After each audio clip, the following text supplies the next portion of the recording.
Welcome to the Friday Night Recap Show. If you have not downloaded that Sports Animal app, you need to make sure you do that because there's not many places you can see a 6-year-old go up against a 60-year-old man in a car dealership. So that is some fantastic radio. We're going to have a fantastic show for you tonight here on the Recap Show. I've got multiple devices going on right now. Shaq, Adam, what's up? What's up, fellas? What's up, Mark? It's good. Got some great games going on, man. We do have some great games going on. Tonkawa and Pecola, that's on the Squirtle Network right now, and that's 10-6. Tonkawa is moving the football there.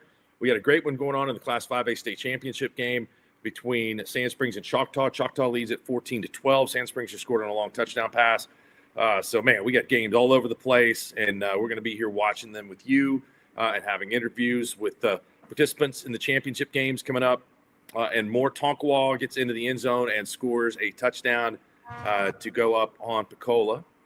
16-6 extra point pending. We're going to have Tony Tomlin and Ryan come on. The Cowboys win the state championship. 6th try is the charm. Get it done today, or the 7th try. Get it done today against Medford, 60-30. Noah Torres, man, wow. Yeah. He had a couple of runs today. He had one where he faked out the cameraman, the entire defense, everything else. It was unbelievable. Yeah, no, he was incredible today. I mean, what did he average? 11 yards a carry or something like that? I mean, it was wild. He went for three. He went for 3 bills. I mean, this is pretty good. Yeah, I would say it was like 397 or something like that. I mean, I think it was almost 400. No, incredible. Good for Ryan. Hats off to them. That's awesome. I mean, I promise you, there's some happy Cowboys down in Ryan tonight. So good for them to finally put a gold ball in the trophy case. That's big. That's big time. Got a little bit of a surprise in 4A. Broken Bow is on top of Tuttle, 14-13 in the second quarter. There, we thought that might be a game in which there would be some points scored. Graydon Howell, an incredible quarterback. Lincoln Christian only up 14-7 on Heritage Hall, and we discussed how dominant they've been against Class 3A teams this year. So that's a close one. Right over here across the street from me, Sulphur on top of Perkins, 22-0 in a rematch in that Class 3A bracket. Some good ones in Class 2A Division II. Stroud has jumped on top of Adair, 14-8. The Warriors led it 8-7. Stroud has just got a touchdown. We got an update there on Squirtle from Captain Jack Sparrow. That's pretty cool. Davis and Bayan, the Wolverines, have put in the ball in the end zone for the first time. They lead the Wolves 7-zip. Bayan on top of that one. Class 2A Division I, Washington jumped out in front of OCS, but the Saints are coming back to make it a ball game, 20-8 in the second quarter there, and Jones leads Marlowe 20-14. So tonight, we've got games that are look to be a little bit more competitive than what we had seen the last couple of weeks. Yeah, Pawhuska just got stopped on 4th and goal from the 1. So now Rejoice has got to go 99, but they had a great drive going and just kind of stalled out once they got down inside the 5, and it's 14-12, and that could have been a big stop for Rejoice. Sand Springs just picked up a 4th and 1 at the 30-yard line with 1:21 to go. Man, that like you mentioned, Mark, biggest surprise so far, I would have to say Broken Bow over Tuttle, right? I think so. Right? I mean, and that's early. Again, I mean, Graydon Howell is an awesome quarterback. I think he's capable of doing great things and big things. So that's not a surprise to me that they've been able to put up some points. I would thought Tuttle would have had maybe some more success on offense. So hopefully we can get a report from somebody that is checking in that game. Sand Springs has just scored to go ahead 18-14 on Choctaw in a back-and-forth game. Yeah, that looks like it's been a great game so far. I haven't been able to watch other than just on Squirtle. So Easton Webb just made a great play throwing the ball down about the 2-yard line, falling down. Shaq, what do you think of those Sandites uniforms tonight? I haven't seen them yet. I'm trying to get there right now. But I'm sure, I mean, like we talked about the other day, I mean, you got to love a Sandite, don't you? They had him on at the press conference. They got all gold with the little black helmet. Nice. You got to respect the team. You got to respect a team that's willing to dress out in all gold. Oh yeah, we've rocked the all gold a couple times. Mm-hmm. Yep. Yeah, I mean it's if you can pull it off, it's a good look. Why can't I find the game? How about Elgin's just all over Cushing, 35-6? I mean, obviously we all thought Elgin would win that game. I thought that game would be much more competitive than it's been so far. Elgin's so good on defense, though. I mean, yeah, they really are. I mean, hey, hats off to Heritage Hall for scoring, though, too. I mean, I know, and keeping it close, just 14-7 still, Shaq. Yeah, but even just getting 7. I mean, they get one more, they're gonna double the output of every Oklahoma team that they've played this year. So, what did they score? 7 last time they played them? 26. I think you're right. 6, yeah. So they've already outdone themselves. Yeah. In that game. Big touchdown right before half there for Sand Springs, going for the extra point here, putting them up 18-14. Marlowe scores 21-20. Marlowe up on Jones. Their uniforms are sweet. I got a little Missouri Tiger thing going on there in Sand Springs. I agree. Yeah. I mean, I like if you're going to be a gold, especially like old gold, yellowish, you got to embrace it. I mean, you got to go Oregon style and just don't try to hide it, Go all in on the gold. I don't know if you saw some of the pictures that were on social media tonight of the Kingfisher broadcast crew now in the basketball season at the Flamingo in Enid tonight. But yeah, they're going to have some heartburn. That might be all their problem. I hope it's not. It could be more than that. Oh man, I would not be scared of that, and I didn't know that they had nachos that looked like that, including the burger. So those nachos, they got their money's worth. That wasn't one of those deals where they put a bunch of chips on the plate and then a spoonful of cheese and a little bit of meat. The meat coverage on the chips was outstanding. I'm telling you, the Flamingo chili, and the Flamingo chili is really good. I mean, they sell it to you like in little containers, so you can actually just go there and buy chili if you want to. If you take it to the house and you leave it out for a little bit, is there a pool of grease sitting on top 100%. of it? 100% there is. 100%. Yeah, I think the only way to eat it is at home, just for the future. That's coming after you after that. It's they sell it to you frozen too, Mark. I mean, I'm telling you, I don't know why you'd ever be in Enid, but if you happen to be up towards Enid, you need to stop in, or maybe when the animal's doing a remote up at Wild Wings or something, have one of the guys stop and pick you up some of that chili. It's phenomenal. Why drive further to eat than from Hennessy to Enid? I'll be up there for the Squirtle Festival. I can come up for that. Yeah. How late are they open? I'm going to have to do it after the broadcast. I can't do it before. Their hours are strange. They stay, I mean, depending upon what night of the week is, I believe they're open. I mean, they're a bar, but I think they serve food until 10, Mark. Okay. All right. If I remember right. So I think we've got Coach McDaniel from the OFBCA, offensive coordinator at Mustang, if you want to bring him into the show. I believe he's actually live from UCO right now. So that's cool with you guys. I'm going to bring him in. Is that all right? Yeah, Let's do it. Let's see how good I am at this. Coach McDaniel. Good so far. Cody, hey, fellas, how we doing tonight? You guys doing great? How are you?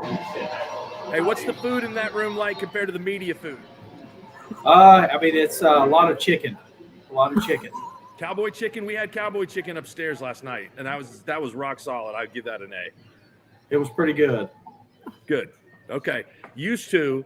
I don't know if this was Justin's doing. I know you're the president now. The coaches had a lot better spread than the media did. So try to sneak down there on the second floor. Well, the first night we had garage hamburgers delivered up here. It was pretty good. They've been pretty good to us so far. Okay, so I see that the nothing's changed up there. So, hey, Cody, you guys I know you got a coaching clinic coming up in January in Shawnee. You got all kinds of things going on right now. Tell the folks what's going on with the OFBCA. So January 15th and 16th, our annual winter clinic that we put on. We've got a bunch of coaches coming in from all over the state. We're excited to, just get everybody back at one venue and sit down, discuss, present, and just fellowship and get everybody here in Oklahoma on the same page. And And we're excited. We're putting our speaker list together right now. We usually have a college night on Thursday night, and then our semifinal state runner-up state champs speak on that Friday morning. And we just kind of give back to each other and help grow the sport in Oklahoma. And it's a whole lot of fun. If you've never been, we'd like to invite you guys down. You guys come say hi to us and just check it out. That's January 15th and 16th at the Grand Casino. I'll be there. I plan on making it. If Shaq can clear up his problems from being ejected from there before they'll let him back in, I think Shaq will be there too. Yeah, I'll be there for sure. Yeah, we can hold a mini clinic somewhere when you get there. We'll find a cubby hole when you get. Yeah. We'll get some napkins and some pins, and we'll solve a lot of problems. Well, there's a lot like that happens down there. Yeah.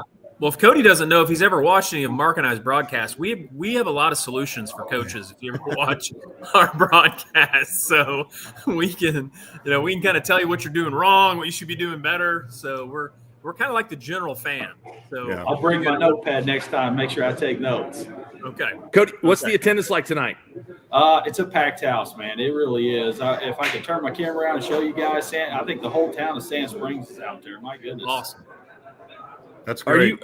Are you happy with the venue and the location? I love having the spotlight on every single class where they don't have to share it with everybody else.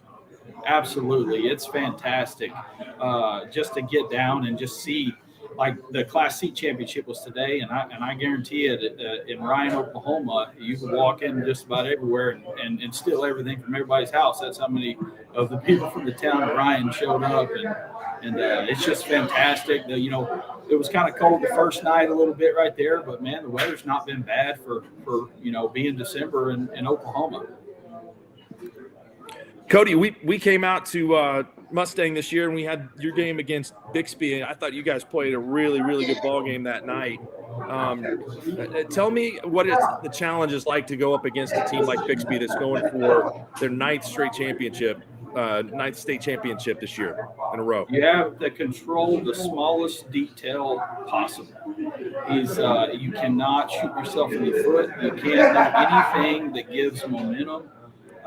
And you got to, fight for every ounce that you get, honestly. And it's a fun thing to do, though. I mean, who better that wants to, if you want to be the best, you got to compete with the best. And I was sure proud of our kids that night. We put one foot in front of the other, and we fought hard, and our kids made plays. And at the end of the day, we made a few mistakes late, and that's what happens. It gets away from you. But again, hats off to Bixby. They're a talented ball club.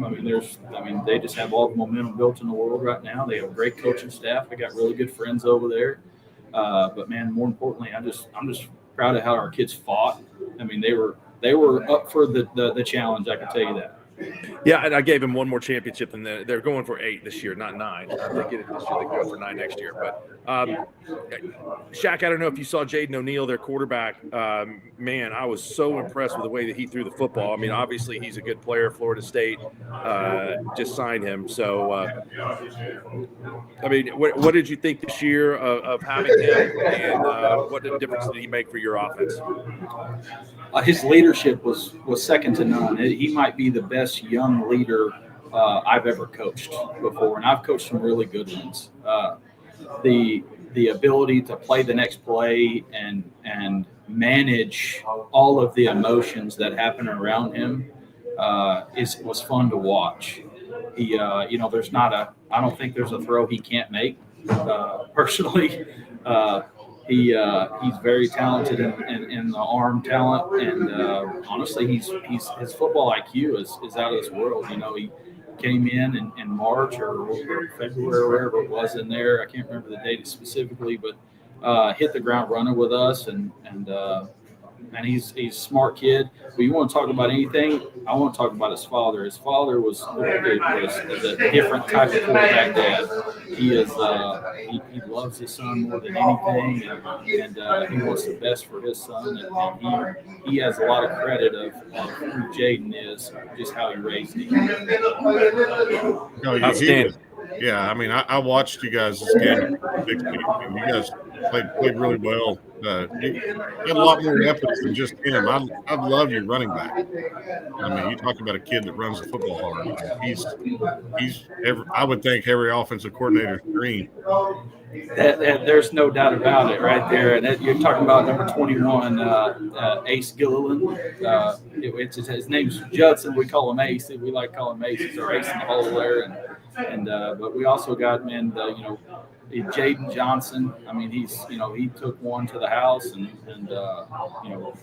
we're so blessed with the kids that we have and the work that they put in and the success that they bring for themselves. Honestly, it's pretty easy whenever you got kids that work hard and Coach Shack, more than anything, that's when good things happen. Yeah, for sure. So what do you think? What's going to happen second half of the game there? Man, if Sand Springs would just take care of third down right there, I think it'd be a lot more one-sided to Sand Springs there a little bit.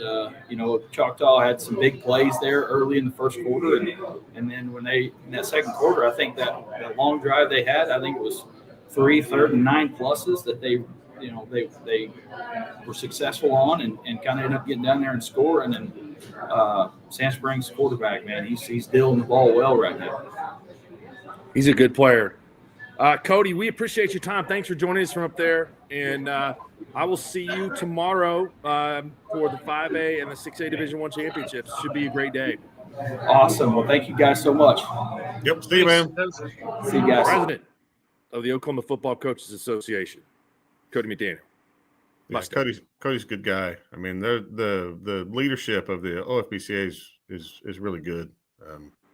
Those guys do a good job promoting football in Oklahoma. So I would put our association up against not only any in our state, but any state as far as just, getting everybody on the same page all the time. I think we do a really good job of that. And that comes from the leadership for sure.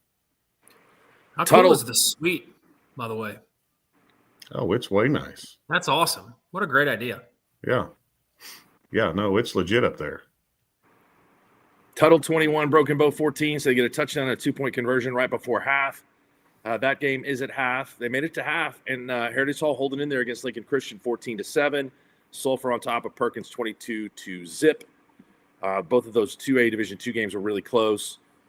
Let's see, computer. Come on, computer. Adair 16, Stroud 14, Vian 7, Davis 0. 20-8 at half. OCS trails Washington, and as you guys mentioned, 21-20 Marlowe over Jones. I think if the show is worth anything, we will definitely be able to talk Marlowe into going with the logo that Shaq likes, the student drawn outlaw. That should be on the helmets next year. We'll find somebody that can get it on the helmet. Yeah, we need to just do it, show it to them so that they can see what they're missing. Yeah. I mean, that logo is sweet. It's incredible. It's so good. And the story behind it is really good. We've got one of our junior high girls coaches. She teaches junior high English, I think. Anyway, she's a Marlowe outlaw. She's a big fan of the logo. Talks about it all the time. We got Mike Dunn with us.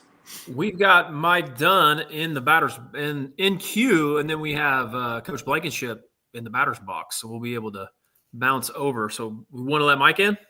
Let's do it. All right. Here he is. Coach Dunn, what's up?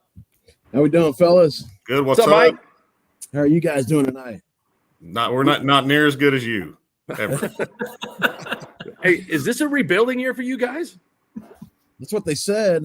I don't know. I mean, we I can answer that for you. No. Yeah. I mean, Coach Shaq, we don't say that. I mean, we felt good about the group we had coming in. So, what do you have on the agenda tonight besides talking to us before the championship game tomorrow? Well, we had a little basketball going on. I'm the athletic director at Carl Albert as well, so it never stops. I told them actually we had a freshman game last night against El Reno, and I worked that bad boy. And then tonight I helped get it started. And our head principal, Kristen Goggins, I mean, she's as good as they come. And she said, hey, I got the rest of it. You can go home and, you got some important stuff going on. So you get out of here.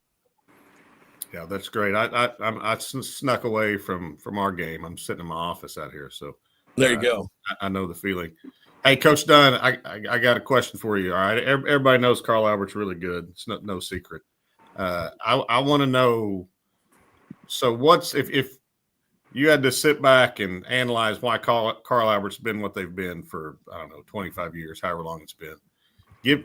How important is it for you, for your kids, for your coaches, that I'm going to assume this is true, from the guy that's at the very top of the food chain at Carl Albert all the way down to the lowest person on the totem pole? How important is winning at Carl Albert? It's a big deal. People take it serious, and it's become, a big expectation from everybody. And when everybody involved has the same, mentality towards it, it makes it a little bit easier. I do tell people that around our place that consistent expectation allows our guys, I feel like our players, and for the longest time, our players, they just feel like that's what we're supposed to do.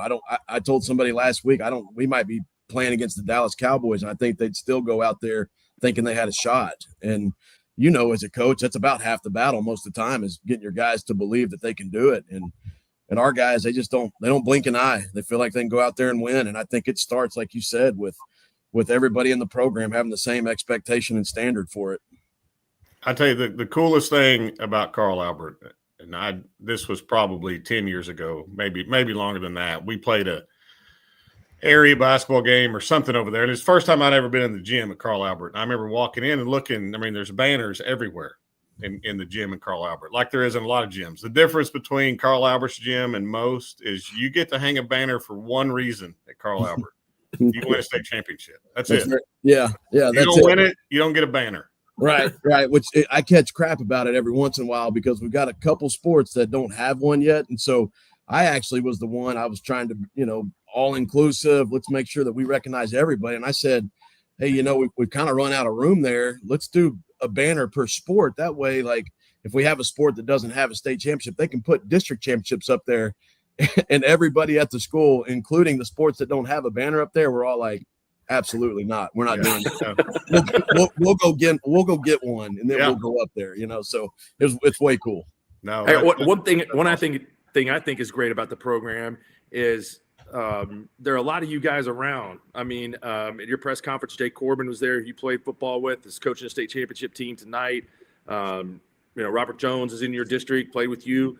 JD is a coach at Mount St. Mary's, doing a good job. And I think that there's a lot of the older coaches that you played for that kind of still hang around Carl Albert a little bit. And so that tradition, you can't get away from it. And I think that tradition and confidence is one of the, if not maybe the most important thing in high school football. The expectations of knowing that, hey, these people here had success and they expect that from me too. Yeah. That, and the consistency, you've had ever since Coach Rose, and I imagine Coach Pebb, Coach Ivy, those guys that came before him, I imagine they were very, very alike in those ways. But since Coach Rose, the tree has come from Coach Rose, with the two coaches that have followed, and then a lot of the assistants that have gone through there have been guys that had the ties to Carl Albert to begin with. And they're guys, we've got guys that have gone out and have learned and done it in other places, have gone to other schools and have, made their way back to Carl Albert. And so they bring that experience from other places and other staffs. And we're really blessed. I heard Coach Shack talking about our coaches association and just the coaches, the fraternity really in Oklahoma of our coaches it's unbelievable. I've got to coach in Texas. I was down there for 11 years, and I've been back here in Oklahoma for 9. And the only difference between Texas and Oklahoma as far as football goes is just the production that it is in Texas. They just there's more money, there's more resources, there's more people that honestly aren't the people that even are there to play the football game when you go to those games on Friday nights. But the brotherhood that I have in Oklahoma, I have found that the Coaches Association, just the brotherhood of coaches, it's a lot stronger. And I know it's a lot smaller, but it just feels like there's a lot more people that are pushing to help each other. And, there's healthy rivalries. There's a lot more of that than you see some of it the other way. That down in Texas, it was a lot different, a little more cutthroat as far as that goes. So I've really appreciated that being back here. Coach Tell me a Dunn, little bit. Go ahead, Adam. I was just going to mention something to kind of add on top of that before we talk about their matchup with McGinnis. But you guys were kind of talking about what you think. Shaq, I would reiterate that too. My wife coached in a Class A first-round state tournament game at Carl Albert, and those banners. It was pretty intimidating, honestly. Being in there and seeing that.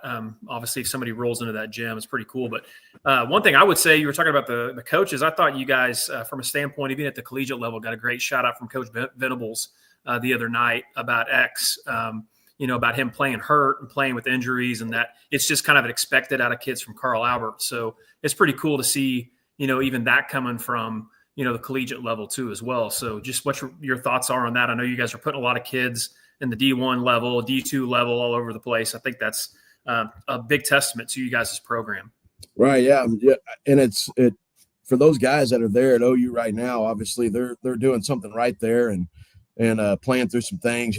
We have a true freshman there, Marcus James, and Marcus needed shoulder surgery to start before the season even started. And, I know Coach V talked to him and wanted to see him learn the defense. And he just said, hey, we'll get this done. I just want to see you go out there and do some stuff with the ones and the twos and play some football. And he actually played in the first two games and kind of showed. I think that's part of it as well, is even those young guys have gone in there and kind of showed that same demeanor that Xavier does. And it's way cool, even aside from being the head coach at Carl Albert, I'm an alumni guy and I love my school and I love the things that our school has represented, especially the football program. And for Coach Venables to say that, it kind of hit me harder as an alum. And I think, I've had friends and ex-teammates and players that have texted me and they're way proud of it too, and so that was one of the cooler things that I've got to see and be a part of as in my last 5 years here at Carl Albert. And it's way special. We got to be there yesterday. We got to practice at the Everett Center or the Everett Training Center. And our 5 guys that play there, they all came to the practice and 4 of them stayed the entire time. Couple of them, or one of them, had to go get some treatment and before they practiced, but they stayed the whole time and they were telling us all kinds of stories about things that have gone on throughout the year. So it's way cool. It's definitely a shout out to those 5 guys. I think they've all kind of proved that culture at Carl Albert. Kathan Perucci, we talked about him at the beginning of the season. Is he your type of guy? I mean, he's playing both ways for you, offense and defense. You were talking about how special he was at the beginning of the year. What did his season turn out like? Way good. And yes, he's definitely my kind of guy. I love the O-line, D-line guys. I don't care what class, what level, it all starts there. And, Kathan is one of those guys that he believes it to his core, and he's way more athletic than I was. So there's no comparison there, but he's a scratch golfer too, along being 255, 260 pound defensive tackle, right tackle for us. So, but he's had a great year. He's disruptive on defense. He can rush the passer. He can run block.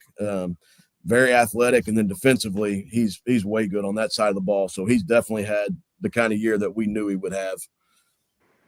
McGinnis has got some big dudes. When I was going over there starting offensive line, defensive line, and even the skill positions, they don't have very many small guys. So you guys have been used to seeing them in the championship round here in the last few years. But tell me a little bit about what you see on film from them.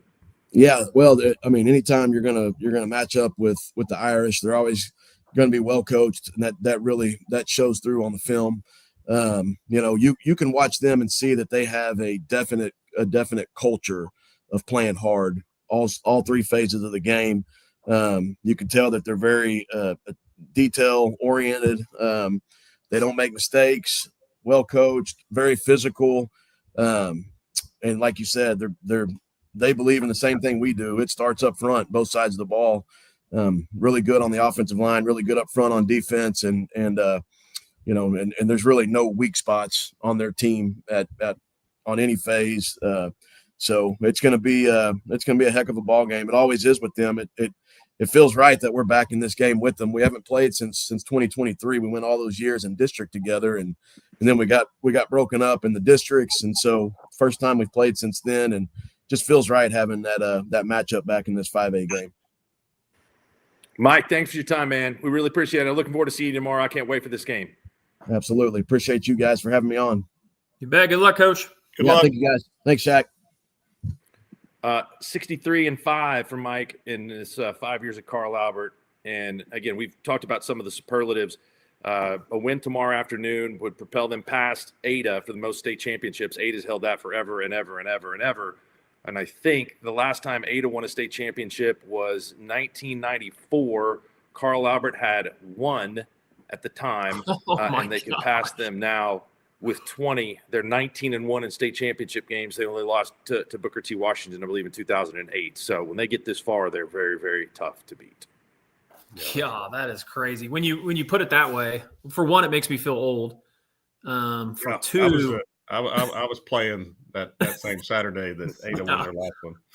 I mean, golly, I'll tell you what, we got Coach Blankenship in queue, and Coach Blankenship, obviously a legend, and it's great to have him, but he might have the greatest background that we've ever had on the show. So, I mean, it is awesome. He's got a Christmas tree behind him. This is awesome. So you guys ready to bring Coach in? Bring him in. All right. Hey, guys. Hey, Coach B. Merry Christmas. Hey, that's pretty good, isn't it? I got that tree right there. Yeah, that's Perfect. awesome. That's big time. Hey, That is awesome. You can imagine. I spent a lot of time decorating that too. I'm sure you did. Yeah, If you did, it was that needs to be moved a little bit more to the left, and yeah, right. that ornament's not centered. If you want me to put Angie on, I'll let you talk about it. So. But it looks great. Tell her it's an amazing. There you go. There you go. We're Scrooge-like everywhere else here, man. He's outdone us. Hey, congratulations on making it to the state championship game and coming back and coaching this team at Owasso. What are you a better coach today? I would assume yes, you are than you were maybe 25 years ago. But what have you learned over that has helped you along the way? Well, I tell a lot of young coaches that I kept a file called "How to Lose Football Games," and there's a whole lot of stuff that got put in that file, and I just try not to do those same things over and over again. And it's amazing if you'll just stop doing the things that cost you games, you can learn to win a few more. So that's part of it. Just bad experiences that help you move forward, and I'm still adding to it. I still having to add to it, but just not quite as much as we used to. That's really good. I need to start a file for sure. And I'm not even a young coach, but I could definitely use the file. What drew you back? I mean, you were out, you were done, you were moving on. Why come back to Owasso? Just the timing.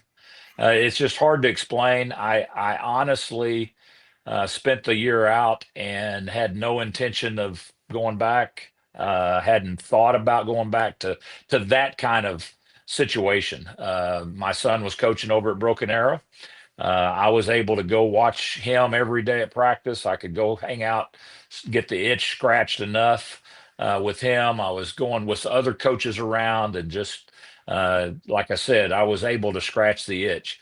After Josh got fired, I wasn't real sure what was going to be the place that would happen. And then just literally hours and days after the state championship a year ago, Antonio and we were talking about it, but he took the job at Union, and Mr. Duffield, our athletic director that we go back 25, 30 years together, wanted to know if there was any chance I would come back. And I said, well, let me talk to Angie. And I couldn't get it out of my words out of my mouth. And she said, yes, you need to do that. So I think that maybe I wasn't the greatest retired guy at home. I'm not sure, but she was okay.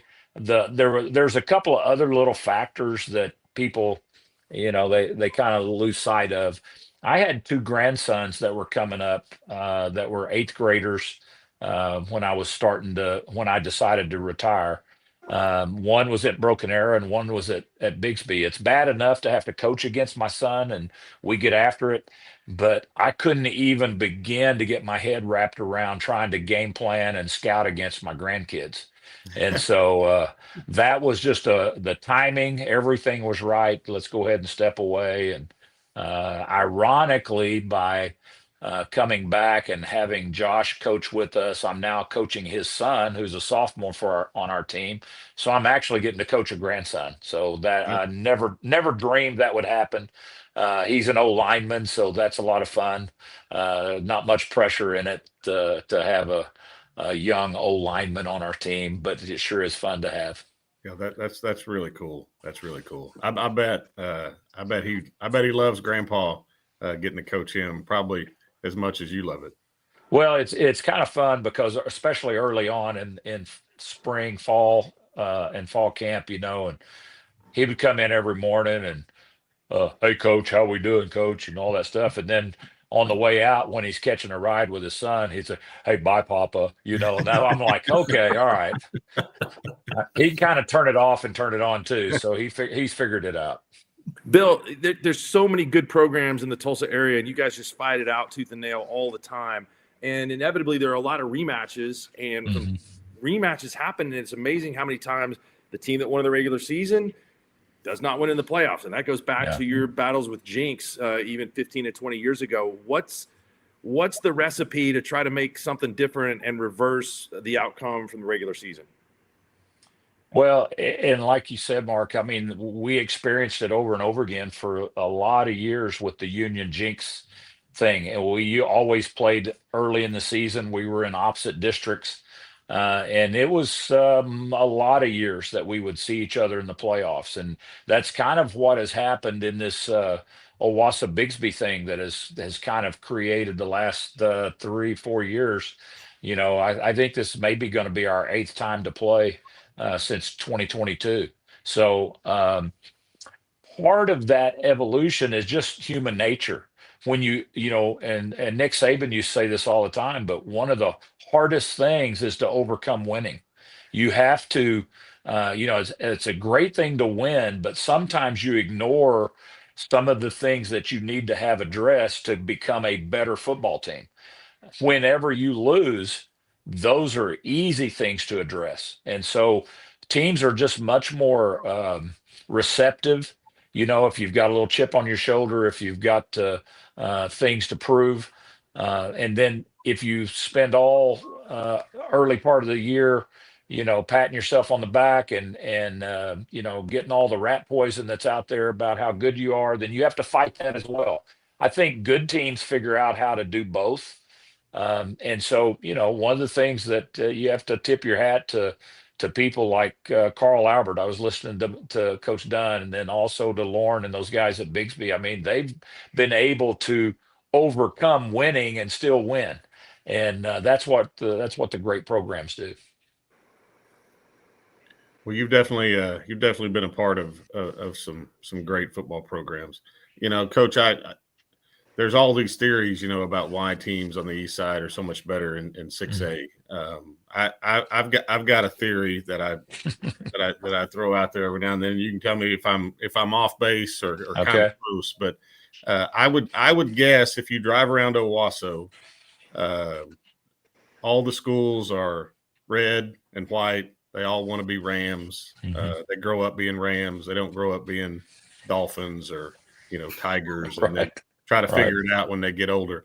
I know it's the same way at Jinx. If you drive around Jinx, everything's maroon and white. If you drive around Union, everything's called something Tulsa Union. You think that's a big part of it? I mean, if you grow up in Owasso, if you grow up in Tulsa Union, if you grow up in Jinx, I mean, you want to be a Ram, and that's all you ever think about. Do you think that plays a role at all? I do. I do think that's a piece of it. I think when you have the multiple, middle school format, that you're talking about. I mean, sometimes these kids are, they get caught, competing against one another.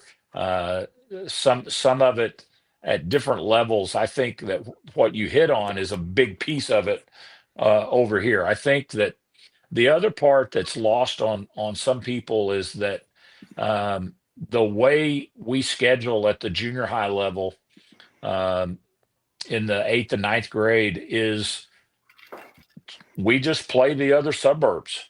And so we're constantly having to play Jinx and Bigsby and Broken Arrow and Union, and we're not getting out of that lane, so to speak, and playing a whole bunch of other people. Some of our parents get bored by that. They think that's crazy that we don't have, other schools in it. But what I believe it does is I think it builds all of us up by just, the tough competition that we see week in and week out in our junior high program and our youth program all the way up, because the good programs are playing well. And then there's another, and our athletic director and I were talking about this. I used to say this at Union, and it's kind of gotten lost on people sometimes, that if you are perennial deep run in the playoffs, and yet you were talking Carl Albert and what they've done since the 90s, Bigsby, and I'd like to think that on Owasso we could include ourselves there. Our kids, as soon as the freshman season is over, we're going to bring our freshmen up and let them stay with us through the playoffs. I think most teams do that. But if you get to the finals, that's 4 more weeks of practice those kids had with you. And then if they get to do it again as sophomores, that's 4 more weeks. And if they get to do it as juniors, that is 12 weeks that they've had. They've had a whole nother season of practice than a team does that's not going but a week or so into the playoffs. And I think that's lost on people too. It's a little bit like Gundy used to talk about, if you ever miss a bowl game, it was really tough on those teams, because that was a month of practice that you got to do with your program at the college level before you ever got to spring practice. And so it's a big deal, I think, to have those deep runs just for the development piece of the rest of your program. No, I agree with you 100%. Well, and there's never been a better run of coaches than Bill, Allen, Lauren from that tree. They're continuing that. Then, that has to matter and mean a bunch. This is going to be an elite offensive showcase. That's what I'm expecting tomorrow. You got a great offensive mind. Lauren's got a great offensive mind. There's all kinds of weird formations. Can you give us any inside information of what the game plan is going to look like, or what we'll see tomorrow? Do you have a wrinkle that you want to? I don't think Lauren's in queue right now. Yeah, no, I'm just telling you, trying to defend those guys. People have tried to figure that out for a while. I think that Coach Schneider and his offensive staff for sure are way too bored, because they just come up with stuff that obviously it's just to make it tough on everybody else. So we're if you study Bigsby and you go, what does it take? Then it's a little bit of that. So we'll have some similar things we're trying to do offensively. We're both trying to accomplish the same thing. It's still going to come down to some old-fashioned football. At some point in time, you got to be able to run the ball, and you got to be able to tackle and get people down. Now, we're going to have a little bit of that, smoke and mirrors, a lot of smoke and mirrors going on the field. But it really is going to come down to, at some point in time, just, being able to block, tackle, and, run the football. Well, our best to Angie, because she's got the house looking really, really good. So I know that's I appreciate that, guys. No doubt. Always good to get to talk to you, Bill, and we wish you the best of luck tomorrow. All right, thanks, guys. Good talking with you. Good luck, Coach. Thanks, Coach. All right, bye-bye. There will be some points put on the scoreboard tomorrow night when I think in that game. So Pawhuska scored to go up 20-14, and then kicked it off to the kid that's going to OU, and now they're down 21-20. That is Zizi Oklafuizi, the only Oklahoma player that signed with OU. And it was kind of a late addition, but I think they made the right move. They need receivers. Yeah, he's only played football for 2 years? 3? And I think he's gotten bigger. So that should work out pretty well for OU. Yeah, they could use some wideouts over 6 foot for sure. Matt had a fantastic Facebook post this week adopting the underdog mentality. So, I mean, he will be taking a victory lap if somehow they can pull this one off. But I don't know. Maybe that's part of the game plan to kind of adopt that. And it's very successful for a lot of people. I think it worked incredibly well for Baker Mayfield. But I don't know that Husker should have been considered that big of an underdog by anybody, right? I mean, Matt's teams are always really tough and well coached.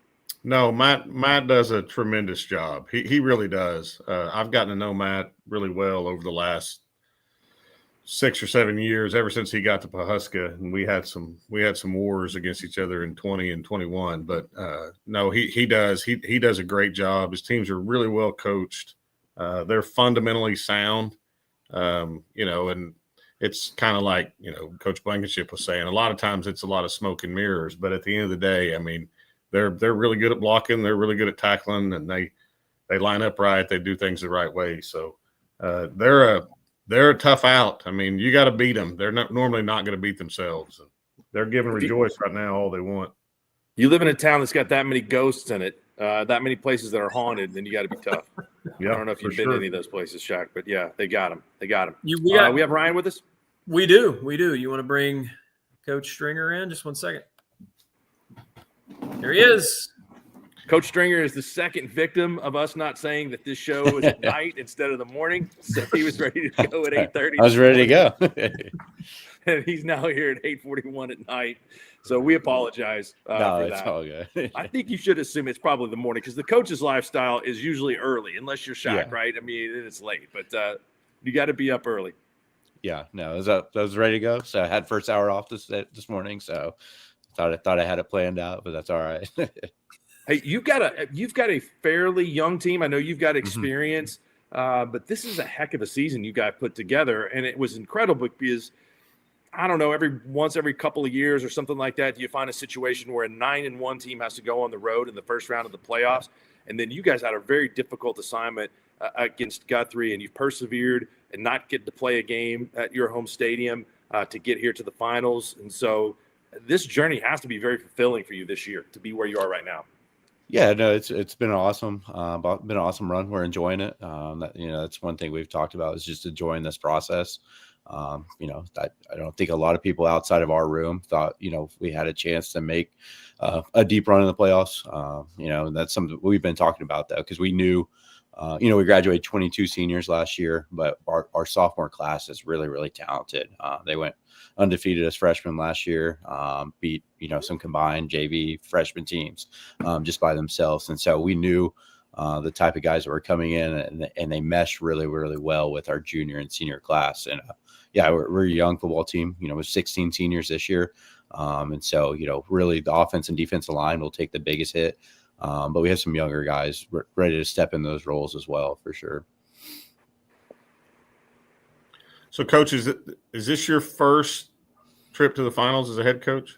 Yes. So I've been to 4 as assistant, 2 as offense coordinator, 2 as special teams coordinator under Justin. But the first one as a head coach. So, well, if I can give you one piece of advice from some old guy that's been fortunate enough to be there a couple times, take 2 minutes at some point tomorrow before the game while you're out on the field. Just shut everything else out. And just kind of look around and soak it in because it's a big deal to be in the finals. It really is, and I know there's so much pressure to win it, but I mean, there's coaches that have coached, that are really good coaches, coached 30 years, 40 years, and never get to coach in the finals. So first of all, congratulations on that. But take a moment for yourself tomorrow to just, file it away at some point, when you're sitting around, you can always come back to that because it's a big deal, and I'm happy for you that you get to experience that. So you guys are massive. I mean, what are we feeding them at McGinnis? I mean, we got training table, morning, lunch. We got some big boys. I mean, that's what we feel like we match up. I mean, obviously well with everybody, but that's one thing that we feel like we have over everybody is our size and Class 5A. Our mids, we have a lot of big mids, that kind of put people in a lot of tougher situations. And I was talking with Andrew Harris, our starting tight end defense end about that this afternoon when he was in my class. And, that's been one of our biggest strengths for us this whole year is that those guys, they can block, they run routes, they do a lot of good things for us, but they also play on the defensive line and been able to set the edge there constantly for us. So and an offensive line, we have some big boys up there. And so they move well, they're athletic, they're intelligent. And so it helps. They're not just big and slow. They're big and they can move well. They're eating Lori Canfield's lemon bars, Shaq. I mean, Lori gives Sarah Smith a run for her money with the Lori's got the lemon category. Sarah's got the strawberry category. Yeah, we on lockdown. We need some more here in Cashin for sure. If that's what it is, I mean, wait, there's still one coming Adam and I's way from the night that you turned the lights out on us, and so I'm still looking for that. I mean, we drove to Crescent, Shaq, for you for 15 minutes. Yeah. I mean, hindsight being what it is, you guys should have packed it in after the lights went out. We had a sheet cake coming, and it just never made it to us. So what happened to it? I don't know. We had to leave. I mean, power it was went supposed out. to be coming to the press box, but all right, I'll track something down. Right. Tell us about Junior Harris, who's come in and done a great job for you at quarterback. He scored 8 touchdowns in the last 2 weeks. He looks like he can't be tackled. You could probably put 2 people in a phone booth with him. But what is he? Just have that special it? Is it like Reggie Bush? I mean, I can't wait to see it because I haven't seen it live yet. Yeah, no, he's a special talent. He started at corner for us, started kick return, and then obviously with the injury with Gage, he kind of, stepped right into the quarterback position. And he's elusive. He's a competitor. And we just kind of let him go, we call the plays, don't try to overcoach him. He reminds me of, we had Luke Tarman about 5 years ago. It's just one of those guys, you just, you try to put him in the best situation, you let him do it and you don't overcoach him, because none of us on staff can move the way he can, besides maybe Moses Madu. He might be the only one that could do anything like that. But, what he can do, I could never do. And so, I just try to put him in the best situation, allow him to thrive. And, and the one thing that really helps him is the way he can throw the ball as well. I mean, our passing stats haven't been great, but he's got a live arm. I mean, where he can stretch the field vertically, and he's done that enough. Especially in that Guthrie game, he showed it a little bit, and that was able to keep him honest for sure. So, I've got to mention something just real quick. I know usually I'm the guy that brings the least amount of football knowledge to this conversation, but I will say this: in my experience of being around people I know that played sports at Bishop McGuinness, those kids play with an edge, and a lot of times there's perception about private schools or whatever it may be, Catholic schools. But I will say this, I've got some good friends, and one of my friends, Wes Sullivan, I believe his son plays for you. Yeah, Tanner. Yeah. Those guys have a little fire behind them, and I think it's pretty cool. It's almost, I'm not saying people in the metro don't play football the right way, but they kind of play like they're like country kids kind of in a way. What is it about that's with Bishop being right smack dab in the middle of the metro, but it seems like they got a lot of kids that have a little bit of kind of country grit to them. Yeah, no, they're tough. It is super surprising. When Justin brought me on, I grew up in Clinton, played under Coach Lee. And so, we always had the perception of private schools and even of McGuinness when we played them. And, but they were always tough and physical. And, but yeah, that was the one thing that, that I kind of fell in love with the program right off the bat was just, these kids are, if you came in the weight room and you looked at them or just you saw them in the hallways, you wouldn't be scared of them. But when they step on the football field, they get after it, and there's no fear, there's no back down, and they just love to play the game. They've grown up playing it, and they are tough. They're physical. They play lights out for each other, and so I think it's that sense of pride. A lot of them go to school together growing up, so where sometimes in the city you don't get that. Christ King's our biggest feeder school, and that's where a lot of kids come from. And so they've grown up and played Little League together, played on the junior high teams together. And so you get a little bit of that, that vertical alignment that a lot of really good programs have.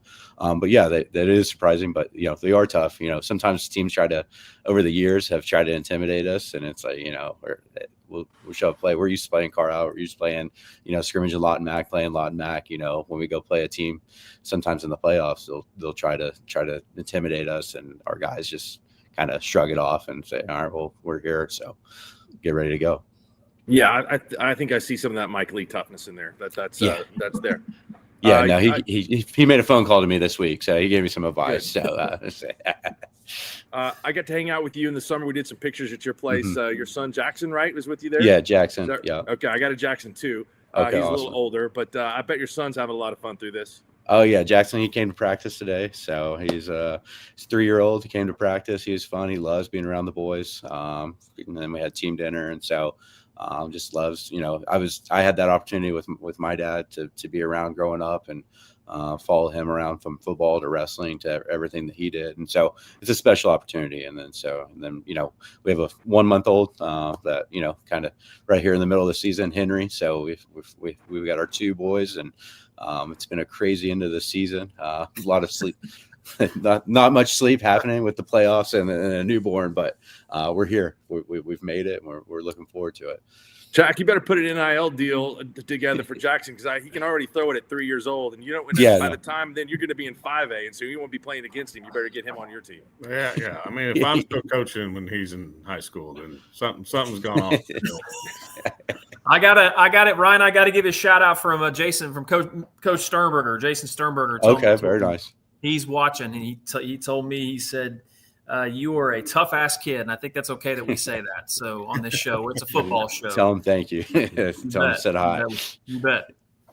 Hey, Ryan, I look forward to seeing you tomorrow. Can't wait for the game. Yes, Best sir. of luck. Thanks for having us. Good luck, Coach. Appreciate you guys. Thank you. There's some wars going on right now. High noon. Yeah, we got some great games. We've got just so you guys know, if we want to peek in at some of these games, we do have Coach Manuel, state champion, Coach Manuel. I think I don't know about you, but Mark and I owe him an apology. Well, no, hold on. Let's bring him in.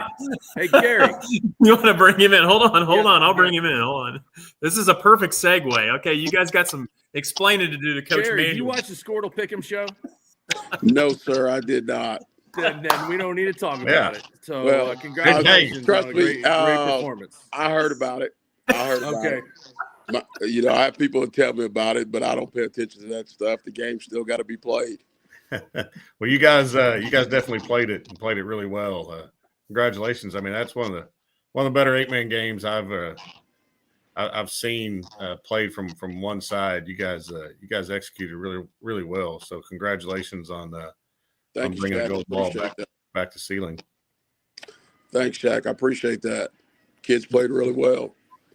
Gary, I mean, I know that there was a little issue before half and maybe a turnover or something like that, but that the best you played all year? Because I agree with Shaq. I mean, I thought that just man, you just asked me who's the best player on Sealing's team. Obviously, there are a few that stood out. Tillery had a great game, but everybody played well. Everybody.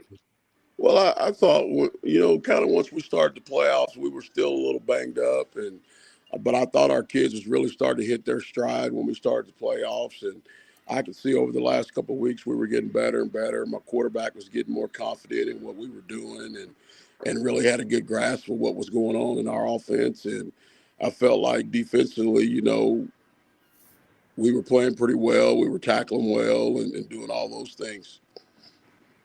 I tell you what, I was impressed. I mean, obviously you guys scored 60 points, and I don't care if you're playing 6-man or 12-man. That's not easy to do. But I thought your secondary played extremely well. I mean, I know Walika completed some balls, but I don't remember anybody on Walika's team ever being open. I thought you guys covered as well as you could yesterday, and it was impressive to watch for sure. Well, we knew going into that game that if we had a really, really weak spot on our team was in our secondary, just because of an 8-man, you can put guys on islands, you can get one-on-one coverage, and we knew we had to do some things, kind of cover some guys up a little bit, and we were still a little banged up in the secondary. And I thought our kids did a really good job of executing what we wanted them to do. No, for sure. You guys did a great job. Hey, Gary, I asked Coach Dunn this at Carl Albert. I think you guys are fall in line with this. We say it all the time around here that when we're not fortunate enough to get to play ceiling in basketball and things like that, but winning's a big deal in ceiling, isn't it? I mean, winning is a winning big every deal. day. Doesn't matter the sport. Doesn't matter if it's academic bowl. Doesn't matter if it's ACT scores. If it's football, winning's a big deal. So, just talk a little bit about that, if you would. I mean, what that mindset that rolls through the school and the community and town up there. Well, our kids, when I took over, we didn't always expect to win in football, and that was one of the things that I wanted to change mentality for our kids, especially for our boys. I thought our girls has always had the mentality. They always expected to win when they stepped on the field or on the court. I didn't think our boys always had that mentality when I took over, and that was one of the things that we tried to instill in our kids. And we've had some great runs in boys basketball. We've had runs in baseball. I mean, our kids have done a really good job, and I think that's been the biggest thing is our kids' mindsets, changing the mindset to get to where the girls are at, because everybody was kind of envy of the girls, because they were winning, doing all these good things, and the boys was never getting over the hump, and we finally done that in football. Did you do anything to celebrate? Yeah, I stayed up way too late last night, Mark. Didn't function real well today. They made you come to school? No, I did not make her. Okay. I kind of stayed home. I called my boss this morning, told him I wasn't feeling well, and I kind of stayed around the house all day. That's not a bad way to celebrate. Well, it was cold yesterday. I'm sure you caught something. Being out there. It was nice. It was actually nice. When we first started, I thought it was a little chilly. I thought when I come in pregame, I was got to put some more clothes on, and then I don't know, I got a little excited, and I stayed fairly warm though. Yeah, I mean, he's used to the wind blowing out there in ceiling. I mean, when it blows, it's always cold for probably 7 months. But that last touchdown pass to Baker, I know he works really, really hard for you on defense, does a lot of unsung things. Was that kind of a special message to let him walk it off? Well, those guys is on me over there on the sideline. Coach, just throw the ball right here. Let's just get the game over with. And I was like, well, I didn't really want to. And Baker was like, Coach, throw it to me. I was like, okay, all right, we'll run it. And he told me he was not going down. He was getting in the end zone regardless. That's what he told me. Coach, how cool was it? I know you got to win a state championship with your son, but how was it? I saw your son was on the sideline helping you guys. I'm guessing. I mean, I would assume he's going to go into the coaching field too as well. But how was that having him there on the sideline helping you guys? And I know he had an incredible prep career and is playing collegiately now. But was that a cool experience for you? It was a really cool experience. I think he brings calmness to me.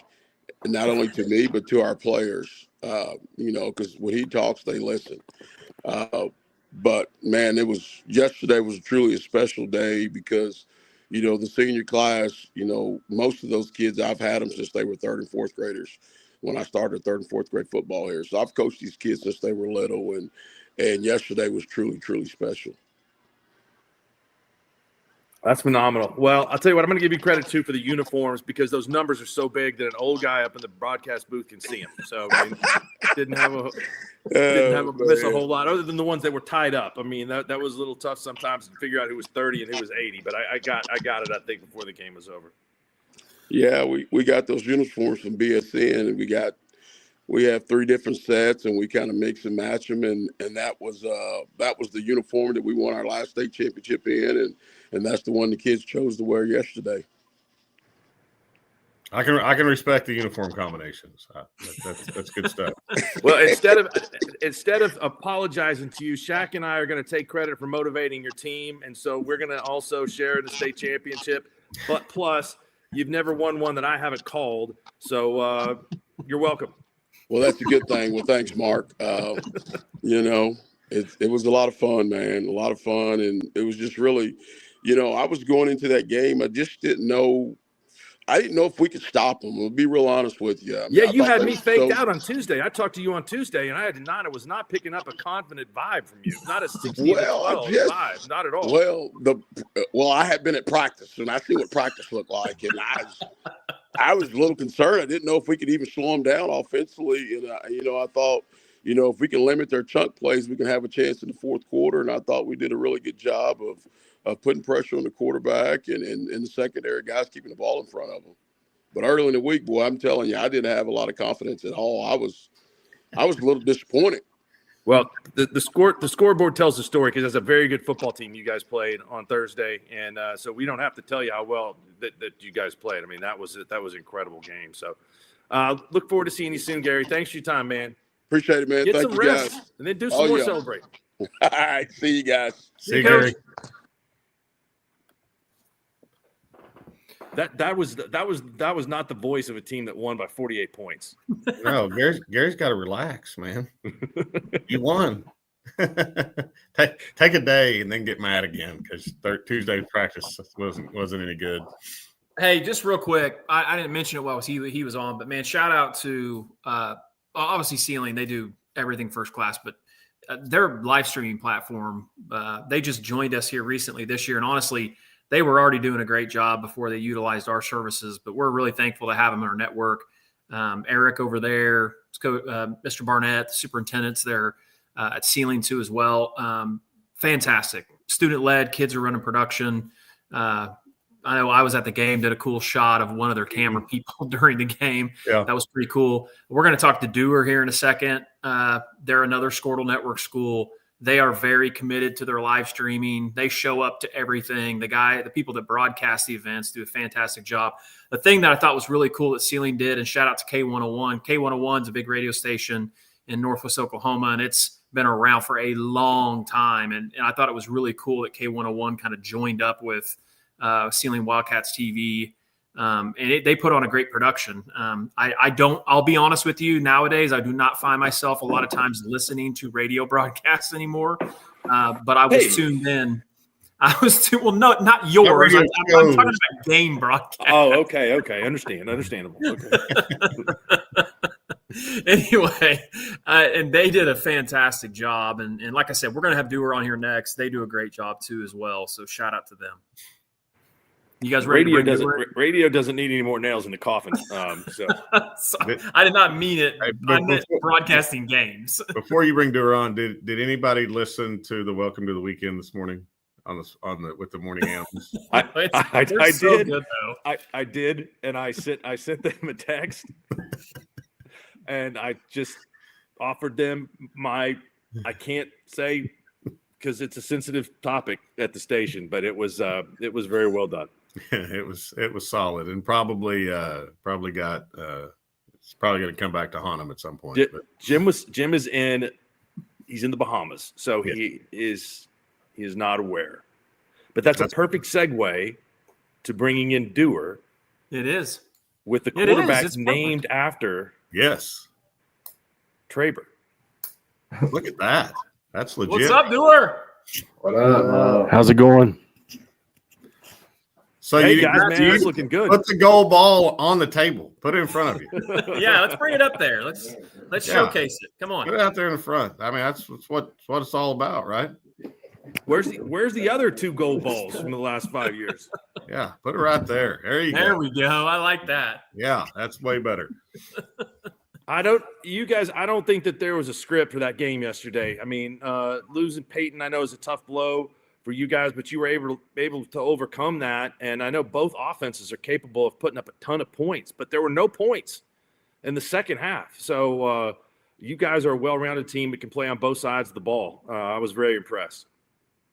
Yeah, it was definitely not the way I thought it was going to go. I didn't think it would be necessarily a shootout, but I thought it would be a typical mid-range, 8-man game, 30 to 20 something or whatever. But I was just really proud of our team, and defensively just kind of bend but don't break.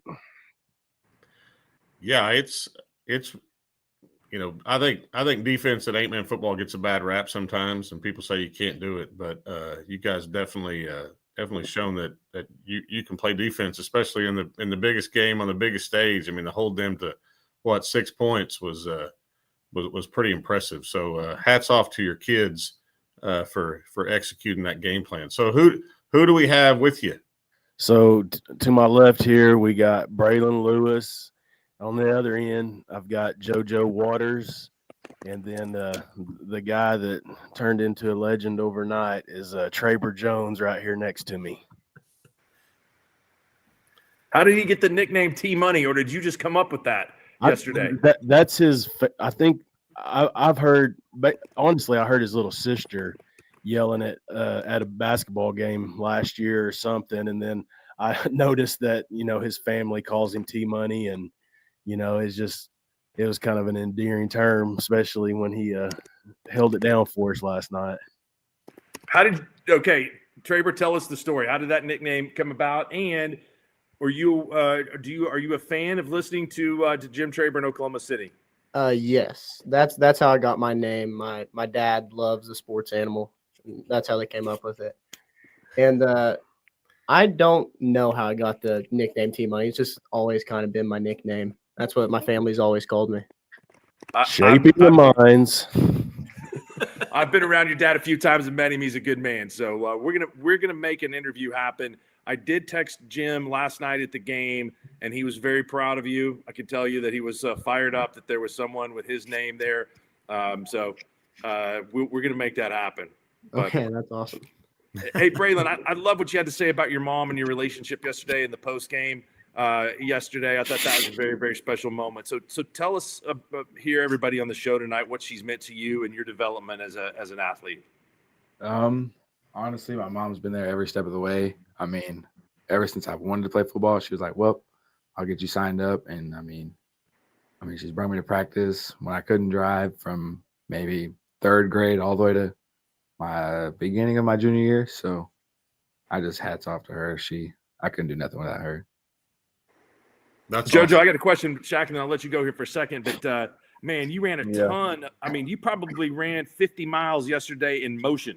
You guys running that option. Do you ever get tired? I mean, do you say, hey, give me the ball this time, Yeah, sometimes I'll go in the huddle. I'll tell staff to draw me something up, but usually I just keep running back and forth. You like playing offense or defense always better? Got me running motion. Yeah. Do you like offense or defense better? I like offense. That catch I had last night was pretty hype. Everybody got me hype after that. I agree. That was awesome. So, Coach, this your first year to be a head coach? Yes, sir. I've been a head baseball coach for a lot of years, but this was my first year being a head football coach. Well, just look at the bar you set. You can't ever not win it now, right? I was telling them last night I was just going to resign and just say I've won every one I've ever coached in. Yeah, hit the high note and walk away, right? That's showmanship is what they call that, I think. He had, when he was a baseball coach, he had plenty of time to think about being a football coach and winning a state championship with all that idle time out there. But yeah. Well, hey, congratulations, man. That's pretty incredible. The first year you're a head coach, you win a state championship. So that's really cool. And you guys seem. I've watched Dewar from afar for a while. We used to play him way back in the day, probably before any of those kids that are sitting up there were even born. But we had some wars with Dewar back in the old 8-man days. But I've always been impressed with how you guys run your program there, and it looks like you're just keeping the train on the tracks. And yes, sir. I'd venture to say if you decide that this isn't your last year to do it, then you'll probably have a chance to put a few more of those footballs in front of you. Yeah, it's just a testament to our program and our coaching staff and our players. I have the title, but it's about our whole program and just everybody having those expectations. I do have a Cashin story that I remember that when everybody's talking is I remember. Love this. I was coaching at Wetumpka one time, and you guys rolled in, and I remember that on film I had saw where you guys were typically pretty nice to lesser opponents, and so I was kind of like, yeah, he's gonna get up on us, and then we're going to be able to just kind of play through the football game. Well, you guys roll in there, and unfortunately, you guys had a JV game the night before, and so none of your JV guys were suited up. So we just got all your varsity guys for about as long as we could handle them, and it wasn't very fun. Well, full disclosure, that had been discussed before that game. We'd actually played 2 JV games that week because somebody, I can't remember who it was trying to start football, so we played them on a Thursday night. But no, I mean we didn't really have an opportunity to pull off very much, but it was definitely a less than ideal way to probably go about doing that. But Yes, sir. What was the restaurant across the field, across the street from the field in Wetumpka, right across Highway 9? There's like an Alley's or Ollie's or something like that. I can't remember. I called a game there in like 1996. It was a playoff game between Tonkawa and Wetumpka. That was an 11-man game. Yeah, that's they've got a great little stadium right there right on the highway. But how's Peyton doing? He was supposed to be getting some imaging tonight, maybe, I think, and maybe an appointment Monday or something. But he's supposed to be finding out something here pretty soon. We're just praying for the best for him. Yeah, give he and Josh the best from all of us, for sure. I mean, that was definitely tough to see. How have you guys celebrated? Sleep, I think, is how I did. I was asleep mainly all day today. Probably from 9. I took probably about 3 naps all day long. They didn't make you guys go to school, did they? Yeah. Oh no, there was no way I was going to school. Okay. Even if we had school, I wasn't going. I would have took an absence. That's awesome. Well, good for. I guess it helps if the superintendent's one of your assistant coaches. You can probably make some easy decisions about school getting canceled. Oh yeah. We were pushing our luck on Wednesday at practice. I told him he better go and check the roads about 4:30 so we could see about being at school Thursday. We ended up with a delayed start, but we was giving him a hard time about it. That's good stuff. Well, guys, congratulations. I mean, winning state titles never easy, so soak it in as much as you can and really enjoy it. Happy for you guys. Thank you. Thank you, guys. Really appreciate it. Thanks, fellas. Appreciate you guys. See you, Matt. See you. I mean, that was a crazy game, man. No points in the second half. I mean, no. Yeah, I don't know how. I mean, in an 8-man game, that's hard to do. You guys want to two really good teams. You guys want to check some scores, and then we're going to bring the state champion head coach of the Ryan Cowboys in right after that. So you guys want to do that? Or, like Shaq mentioned, there are some great games going on right now. The Pawhuska Rejoice game is insane. It's insane. It's 35-34. They just neither one of them can stop the other one. Wow. Pawhuska Pecola 17-12. Tonkawa Pecola 17-12. 9:32 to go in the fourth. And Tonkawa's got it on their own 20. Tuttle by 7 over Broken Bow, 35-28. Looks like Elgin has kind of put away Cushing there, 42-6 in the third. What do we got in? I know Stroud and Adair are in a good way. Right up, 28 all in the fourth. Vian beats Davis 21-0. That game's over. We'll have an East Side final there with Vian earning some revenge against Davis, who beat them last year in the championship game. Washington on top of OCS 34-20 and Jones 42, Marlowe 21. And 3A scores real quick. Sulphur 35, Perkins 8, Lincoln Christian 21, Heritage Hall 7. You guys want to bring in absolute shootout in A2 right now. Fairland 38, Tallahena 34. We talked about those two quarterbacks in that game. Looks like both of them are having some success. That one's in the third quarter. It looks like Homony's going to advance over Allen, so Hominy could be a rematch there between Hominy and Fairland. Looks like it. You guys want to bring in Coach Tomberlin from Ryan? Let's do it. Yeah. All right. Let me see if I can. I've been flawless on my my insertions. I think is what you call that. I don't know what those are called. But Congratulations. Appreciate it, guys. Yeah, that's big time.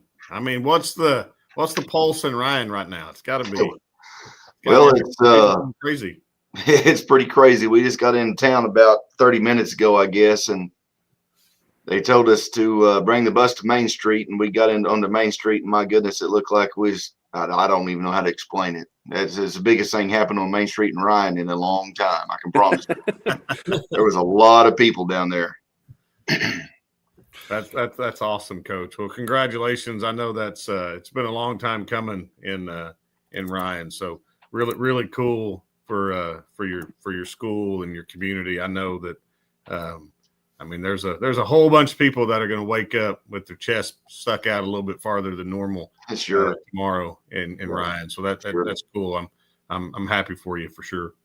Yeah, that's we don't need to tell you this, but that when you haven't won one ever, and to bring the first one, there's never one going to be like that, no matter how many come after it. And so, I hope you guys get to celebrate and live it up. But man, your quarterback, holy cow! I was working a little bit today, but I did catch some of the broadcast and watch what Noah Torres was doing and some of the moves he made and the speed that he has.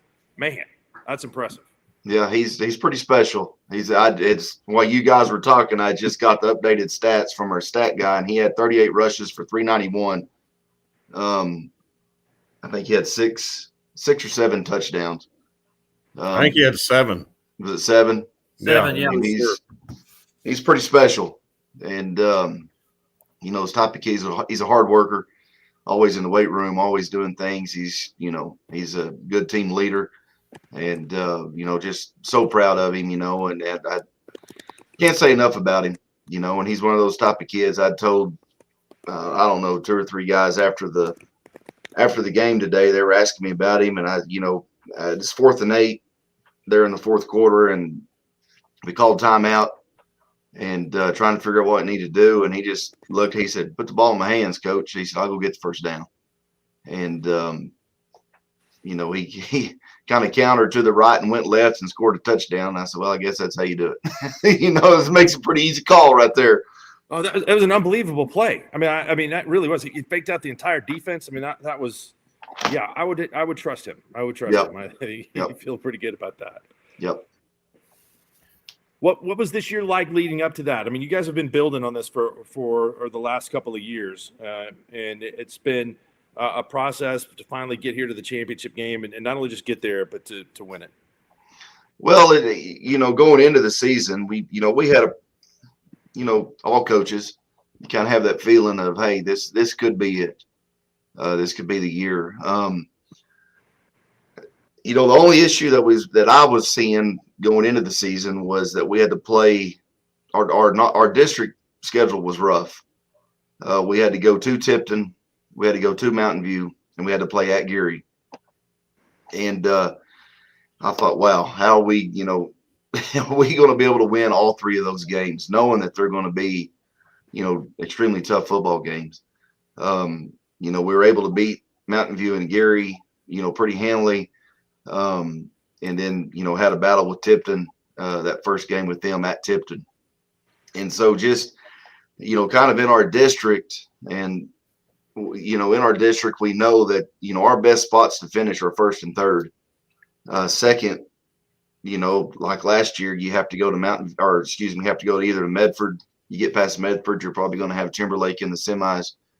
So, 1st or 3rd in our district is kind of that spot. You don't necessarily want to finish 3rd, but you just know that is, that's kind of the one place that you can be that may make a run.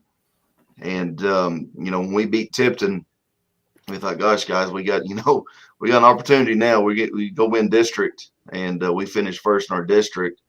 We really got a shot. And, the guys knew it. There wasn't any question as far as what they, what was in their mind, on our mind. And, just going forward, I mean, we felt like we had a good chance. We had to finish. We had to finish it. Well, you certainly did that for sure. I think you guys put an exclamation mark on the term finish. Well, it was tough, and props to Medford. My goodness, they played so tough. We knew it was going. I mean, they're so athletic.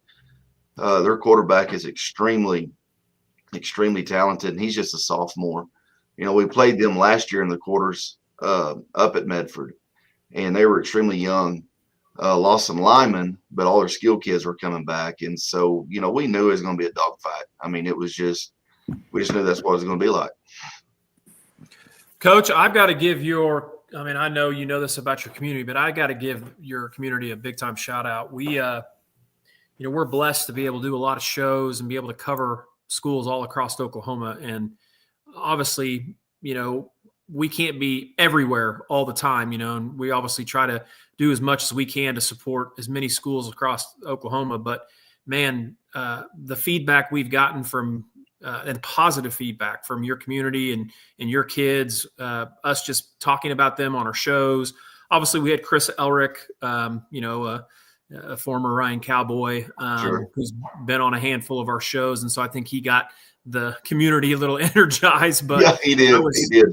I was telling our guys we have a lot of people that help us on our shows, and a couple of the Pick'em shows we did a couple of weeks ago is probably some of the best engagement we've ever had was from the Ryan community. It was uber positive, and so that's awesome. Kudos to your town, and obviously you can tell they're really fired up about what you guys have going on. Yeah, and they really are. I mean, the community is. Guys, I've been here 18 years, or not. This is my 19th year at Ryan.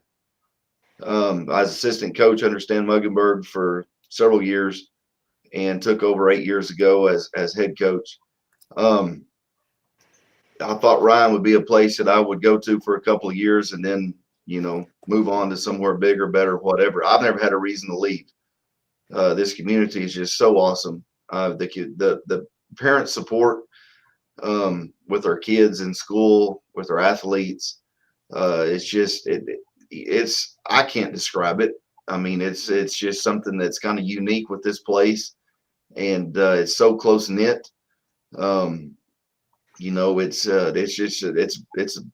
It's a pretty cool place. I mean, be honest with you, it is, and they show up to anything we do. It don't matter if we're having a trophy auction for FFA or if we're having whatever it may be. We're going to have a lot of people show up. They really support these kids around here. Can we get some good catfish down there? Sure. You can go to Bill's. You can go to Bill's at there west of Waurika or just south of here at Doug's Peach Orchard in Terrell. They've got some really good catfish down there, but their steak fingers are something that you need to try. Steak fingers, I love them. Yes. Chicken fried steak that's easy to eat. Yeah. Bill's Fish House also has the hush puppies that are Yep. tubular hush puppies. Shaq, do you know what I'm talking about? Oh, yeah. Okay. All right. Those are really good. I haven't seen that on a Squirtle food blog yet, but those are If really you guys have never been to Doug's Peach Orchard in Terrell, you need to go. You need to venture that way at some point. I definitely everything about that sounds incredible. That's on my list right there. Mark, They've got the best tartar sauce you will ever eat in your life. I can promise you. Mark, we may have to make a trip to Ryan next year. What's your best home game next year? Best home game? Yeah, you got Tipton at home next year? We don't know yet. We haven't started any. We won't know anything until January as far as our districts. And Coach, I think you'll be lucky. Try February probably. Try February if we're lucky. Yeah, they're saying January. It may be February. They're looking at maybe trying to send us east. But I do know that we'll either be playing either Velma here, possibly non-district, Central, and Surreal. So we'll have one of those three here probably for non-district. Hey, I just pulled up this peach orchard place, and I'm telling you what, I mean, that looks unbelievably good. Yeah, it's a nice place. Yeah, it's pretty good. Yeah. Somebody let him sneak a Coors Light into one of these pictures, so I don't know about that. Well, it's an old bar. And they've still got the old bar inside of it that you can sit at. It's pretty neat. Coconut cream pie, $3.50. Yeah, I swear to you, on my word, that I will be at Doug's Peach Orchard sometime in the next year. Well, call me up and I'll meet you there. Okay, we're going. We'll celebrate the state championship with you.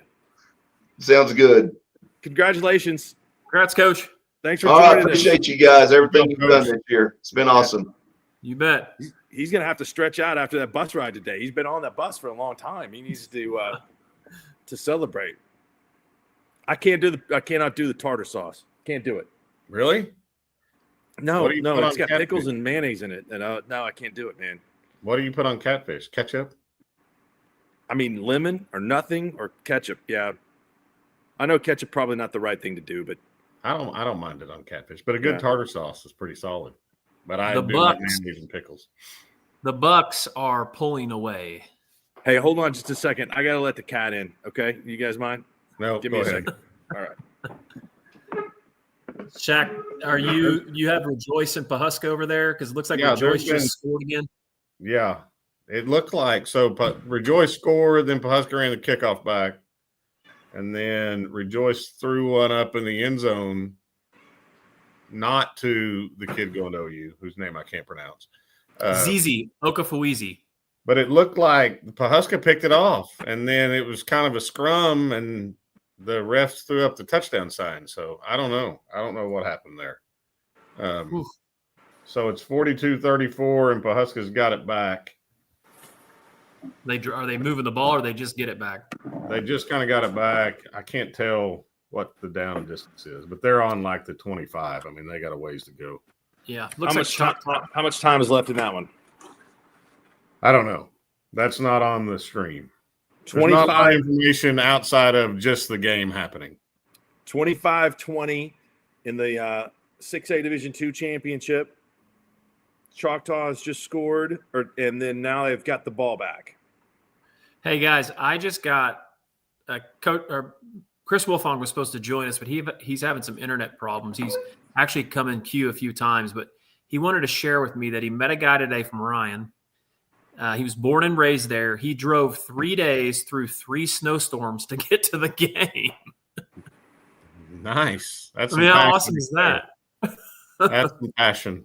Do he live in Antarctica? I mean, how did it take him that long? Where is he from? I'm not sure. I'm going to say not California. That's dedication. Just judging by the my mind is fact blown. from Ryan. My mind is blown by this Doug's Peach Orchard place. We got to go. Can't believe I've never heard of this. We got to go. I've only actually driven through Ryan one time, I think. Did he say it's in Terrell, Texas? Is that right, Mark? Terrell, Oklahoma. It's on this side of the border. Oh, Terrell, Oklahoma. Okay, that's right down on the border, right? Yeah. Yes. That place is not afraid to get hit by a supercell or a mesocyclone. They get more severe thunderstorms down there than like anywhere. 1948, this place opened up. Unreal. I bet it's legit. It says travelok.com, known for their, quote, world famous tartar sauce, end quote. I mean, if it's $3.50 for coconut cream pie, you could just take a 20 in and just see what happens. Just 8 lay air it on the bar. scores. 8 air scores, 34-28. 8 air. Over Stroud. Over Stroud, yep. Shout out Tonkawa on their sweet scoreboard graphic. That's pretty sweet. Is the Tallahena game on NFHS? Does anybody know? It should be, right? I don't know. That's a good question. Looks like Tonkawa's about to score again. Tonkawa's really opening it up here. I'm telling you, boys, the Bucks they're good. For real, I would agree. I'm probably going to pick them to win it.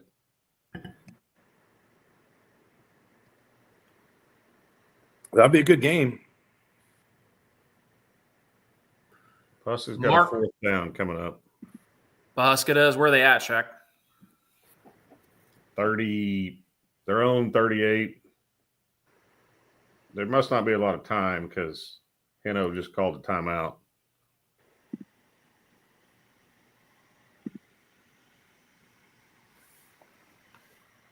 Who's going to win the 6A game? Looks like Choctaw just got the ball back, down 5. Oh, really? Wonder how much time's left in that. Hold on, I can tell you. I've got it. While you're pulling it up, I just need to shout out. Too many devices open. I think I may have closed my window on an NFHS to check out the Doug's Peach Orchard. That's worth it. Hold on. No, I got it. We got a replay here. 25-20. Yellow Jackets ball, 1st and 10 on their own 22, 4:19 to go. Oh, plenty of time. According to Squirtle, there's a minute left in the Husker game. I'm late too. I've got a little delay on the from where the game is because I've got a couple buddies of mine there texting me. Oh no! What happened? Husker went for it on 4th and 1, and he broke it and was about to go down the sideline, fumbled. Rejoice recovered. Wow. I mean, I don't know that he was going to score, but he was going to make it really interesting. Choctaw, man, they've had a million lives in some of these games. They've had some amazing comebacks. Mark, look at those fries. I saw those, dude. I mean, those are yes. They look like Joe's fries. Yeah, I may need a road trip over Christmas break. Hey, what I was going to say a minute ago, shout out Bobby Schote and his media class, Tonkawa Buccaneers, their student media class. This broadcast is fantastic. They got the little Buccaneer TV logo up in the right-hand corner. Big-time stuff coming from a student-led broadcast, in my opinion. Yeah, no, that's awesome. Tonkawa had the car and fully engaged, going up and down the sidelines there in Catoosa.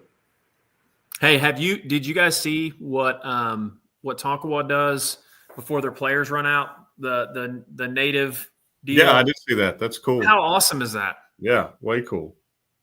That is a friend of mine's son. No, really? Yeah. I thought that was great. Love the Tonkawa tribe. Russell Martin, the chief of the Tonkawa tribe there. They do a lot of great things for the community. And so that was fantastic. Looks like Tonkawa 4th and 7 doesn't look like they're going to get it. Oh, they called him down. I don't know about that. Sand Springs has scored, so they are up 11 with the extra point coming up. How did they score? Didn't Choctaw just have the ball? Well, I just saw Choctaw throw an incomplete pass on 3rd and 21. Gotcha. They forced a punt, and then Choctaw scored a touchdown the first play after the punt. Stroud scores again, 34 all. Wow.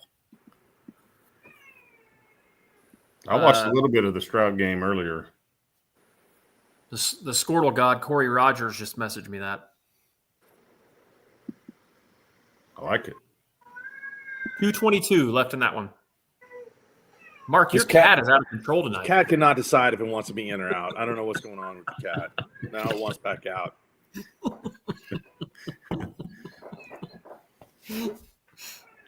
Okay. Oh, Go what happened here? Something happened. The lights, did they fumble or? Well, it's 31-12. What was the score? It was 31-12 before, I think. I guess we could rewind it. I have that ability. I forgot. Hold on one second.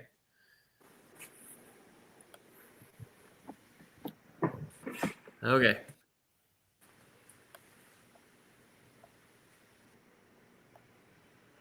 Yeah, I don't know what happened.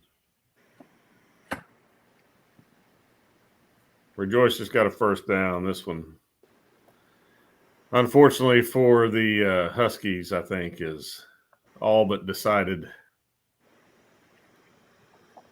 Choctaw brought a blitz, handoff to the running back, 42 yards, touchdown. 32-20, 3:09 to go.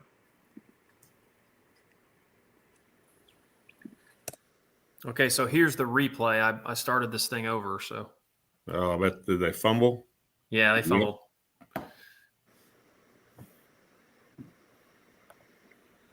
And the lights went out. And they scored. Tonkawa scored. This is getting out of control. Yeah.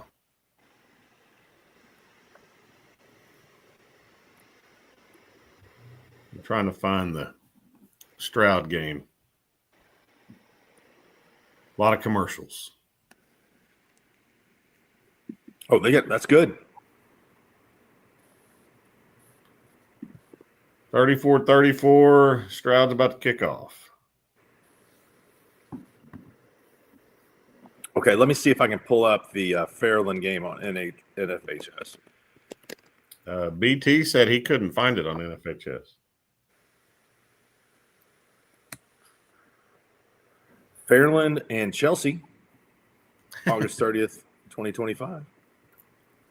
Yeah, I think Chelsea has a network. I wonder if there wasn't anybody that actually streamed it, because that's what happened in this game, in this Tonkawa, Nicola game. They weren't able to get a crew there, so that's why Tonkawa was able to stream. Where was the Tallahena Fairland game? Glenpool? Did I dream that? I think that's right, isn't it? You remember, Mark? Hold on, I can tell you. Choctaw is just scored. Don't ever count them out. Tallahena and Fairland was at Beggs, which Beggs actually has the Squirtle network. No, they're not. You and I called the. No, you did not call a game there with me last year, Coach Kerr. You did. I wasn't there. Yes. Stop talking. What's the Choctaw Sand Springs score? Well, it's 32-26. Choctaws going for the conversion. Still 3 minutes left. Oh, yeah. 32-27, 2:45 to go. Plenty of time.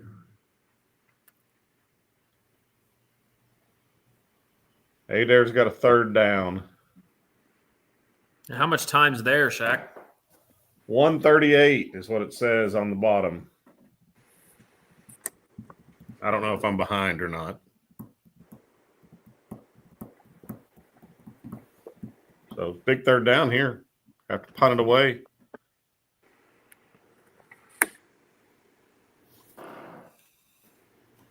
I think Tonkawa's got this one wrapped up. Tallahena pulled ahead 40-38. 40-38 now? Yep. 2 minutes to go. Yeah, there are some great games going on. Tuttle's pulling away from Broken Bow. Ponca City's got a great stadium. Yeah. Solon Stadium there. Boys, I blistered the track for a 56-second quarter to win the county 400 meters my freshman year. Yes. Is there video anywhere? Mom video? Hey, No. Mark, were you an arm pumper, like a real over-exaggerated arm pumper? Dude, I was doing everything I could to try to make these legs move fast. Yeah, I mean, ugly face and everything, right? You know, they tell you, hey, run relaxed. No, I couldn't do that. So there wasn't a lot of competition in K County that year. Ponca City was not allowed to participate. It was just Perry, Tonkawa, Blackwell, Newkirk. That's probably good. It was good for me. I mean, well, yeah. I mean, good for you. Right. I've been running against like Tink Collins and Meat Shaw. I would not have had the gold medal. No, probably not. Oh, almost a pick again. 2 plays, 52 yards for Choctaw. Took him 15 seconds. That's wild. And Green, he had an amazing finish to the run. He caught the ball about the 15-yard line. Dejon Green, D1 guy, showing why he's a D1 guy. Got into the end zone. Adair is down to the 40-yard line. 36 seconds left. Tie game? Tie game. Wonder if they got a kicker. I'm going to guess no. Tonkwall kid made a kick. Did you see that? It had to be like 40 yards. That kid can kick it, obviously, as you can tell.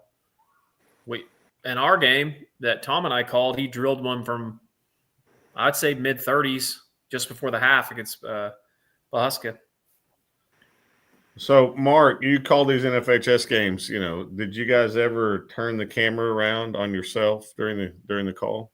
No, we haven't had anybody clamoring for that. Well, apparently there is some in the Adair Stroud game. Oh, okay. I'm not sure who the two guys are that are calling it, but you could see them there during the timeout. That means probably I'd have to dress up a little more nicely. Are we doing a pick'em show on Monday night? Yeah. Boys, I'll be coming to you live from Channel 5. Nice. We'll get Damon Lane to hop in there and make some predictions for us. Yeah, we'll get a weather forecast from him for the weekend. It looks like the weather's going to be pretty good next weekend. And so are you doing the sports? Yes, I got to fill in between 6 and 10. I've got to fill 3 minutes and 25 seconds between both sportscasts. Surely you can pull that off. Either Hannah or Keating had to go someplace. So you're next up when that happens. I'm like the guy that comes in when the game is 20 to 3, and they go to the bullpen for a position player to pitch. Bringing in the big guns. Adair's chunking it in the end zone, incomplete. No, Ponca City's fields, it's way nice. They're even their locker rooms and everything, or at least the home. We weren't in the visitor side, but the home setup's pretty good there. Yeah, visitor side not as good, but still old, kind of an old stadium right in the middle of town, right close to the high school.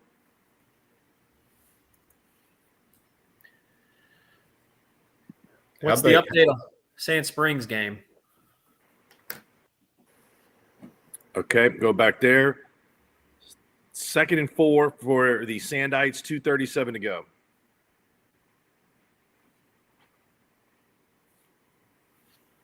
Timeout. Oh, Adair broke it down to the 20, 19 seconds left.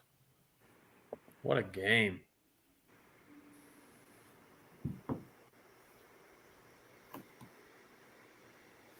I thought he was going to score there for a minute. Man, the pressure really ramps up on you trying to stop these, late game situations. Oh yeah. We can't get an update on the Tallahena game. Surely, I mean, it's been 2 minutes left for 10 minutes.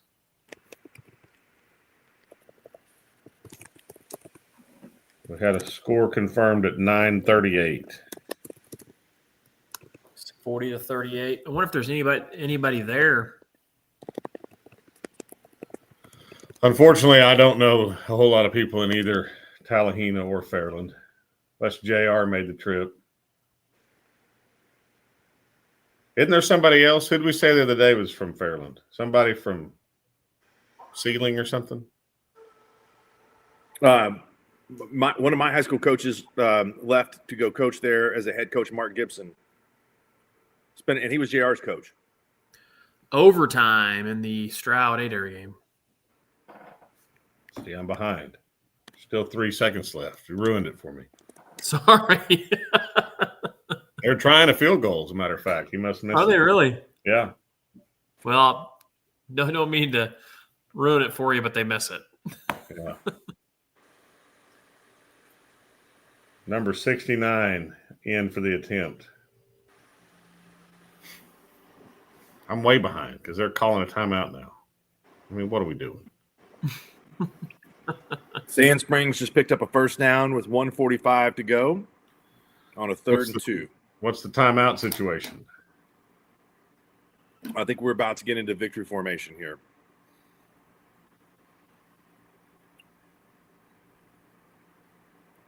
Now, who is streaming the who are the broadcasters of the Stroud Adair game? I don't know. I'm not sure. Those two guys. Shaq.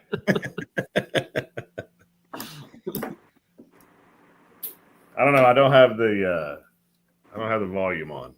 It's a final 32-27. Sand Springs is a state champion for the first time since 1966. Nice. Awesome. Good for Coach Klink. Coach Klink does a great job. No, he really does. He's great. 46-40, Fairland. There can't be much time left.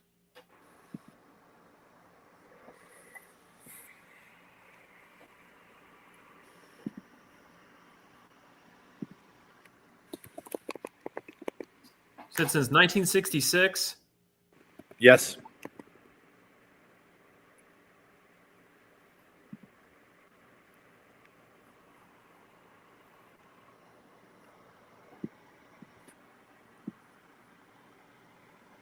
Trying to get an update. I mean, that's got to be close to a final, doesn't it? In Tallahena, Fairland. I think it's not been in the fourth quarter that long. I mean, I think they're just putting points up. Well, it said 2 minutes to go earlier, but that doesn't mean anything.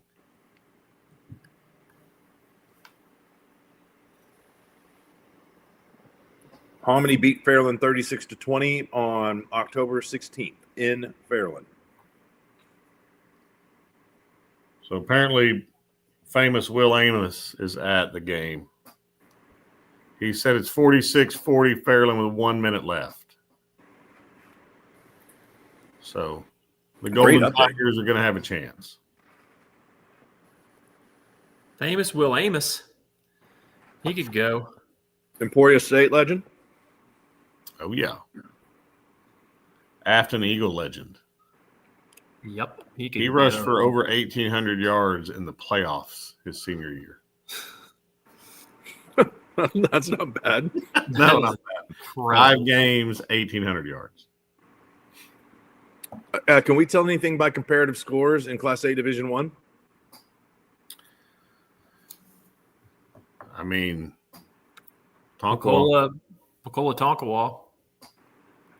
I'm just saying, if you look at the margin of victory for Tonkawa over Pawhuska, you look at the margin of victory in the Pecola Rejoice game, and like Shaq said earlier, based on the offensive and defensive lines, an area where Tonkawa is pretty strong, that's going to be maybe a tough matchup for Rejoice. Yeah, I think it's, if you can deal with number 4 for Rejoice, then I think you got a pretty good shot. But he's a lot to deal with.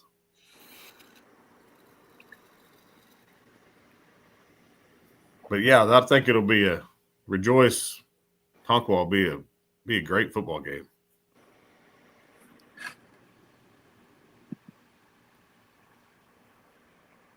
Overtime in high school is pretty wild. I mean, first and goal from the 10. We kind of take the element of field goal kicking out of it. I mean, not a lot of teams settle for it. Do you like it, Shaq? Should we see something different? No, I like it. I mean, I think it. You're gonna definitely get a winner pretty fast. I think. And it doesn't really happen all that often. Not that overtimes happen in other levels very often, but yeah, I do. I mean, I've coached for 25 years in one way, shape, or form, and I mean, I've been involved in 3 overtime games. So really, that's all? Yeah, that's crazy. Yeah, I know. That's what I'm saying. I mean, it doesn't, and 2 of them were this year. It just doesn't happen all that much. Well, you can say something that nobody else can. Is that one of them was in 2 different stadiums? Adair scores. You can see that. Man, I'm like 10 minutes behind on the stream. I've been behind all night too. We need better. They're doing the coin toss. Shaq, it's Squirtle. There's a person there live scoring the game. I know, but still, I mean, How are we this far behind? Any update from Tallahena? Nothing. Fourth quarter. I need to see if we can get an update from. I'm got a guy in between me and Will Amos. So 46. I was going to say 40. this to open up the show tonight. I was watching some of the different Squirtle basketball games and the different gyms, which is pretty cool because I have not been to near as many gyms as I have football stadiums. But the gym in Clinton deserves special accommodation. I mean, it is with all of the arena seating, auditorium seating that's built around the basketball court. Yeah, right no, it's low way there, cool. kind of built down. That is fantastic. Clinton, you got a kick-ass gym. I'm just going to say that. Oh, the Tornado Dome. It's awesome. Mm-hmm. Yeah, I've never been to a basketball game there, but I've been to a wrestling tournament. It was cool. Hey, where did you eat last? Did you go to one of the Mexican places last night, Mark? I did not. I was by myself, and so I just went to got a slice of pizza, and I then followed it up with another slice of pizza tonight from Joe's. Nice. So, now, I thought you and Hardaway had told me another Mexican place because we've got a Hidalgo's in Norman or more. That Los Arcos is pretty good. I Okay. kind of went blank last night when you texted me. I don't remember what I was doing, but it kind of caught me off guard. But I'll check it. I'll check it out. I don't venture to Edmond near as much as I used to. We're gonna have some guests, by the way. I know. Am I looking at a Squirtle score earlier? That is the Chisholm Kingfisher girls basketball game. That's 40-2. Yes, that's accurate. Oh boy. I saw Chisholm's girls live and in person on Tuesday, and I can say that's probably accurate. Tallahena scored 47-46. What 24 a seconds left. How much? 24 seconds left. What a game. Yeah, too bad no one in the state can watch it unless you're there. I mean, we would have streamed it. What are we doing? And you said it's at Beggs? Yeah. Yeah, they have streaming. Beggs got a nice football field.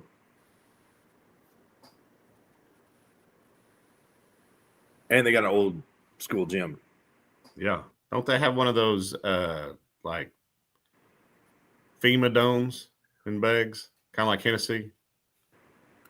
I think so. Like a yeah. Roundhouse? Yeah. Who's going to join us? Who we got coming up? Well, let's see. Chris Elric is going to join us at the conclusion of the Stroud Adair game because he's there watching.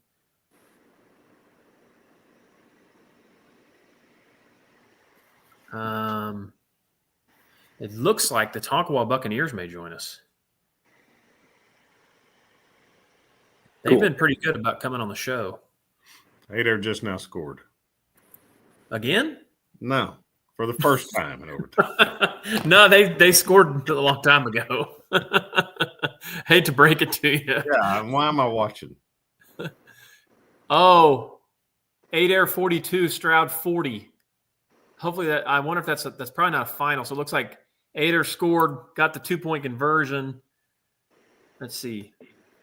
I can tell you if they get a 2-point conversion, they're doing it right now. The Stroud? No, I know Adair did. Well, yeah, they didn't at first, but the Stroud kid tackled the Adair quarterback by his face mask. So they're going to get another shot at it. Yeah. About ripped his head off. The Cats got him a big hoops win tonight. Took down the other Cats? Yep, took down the alma mater.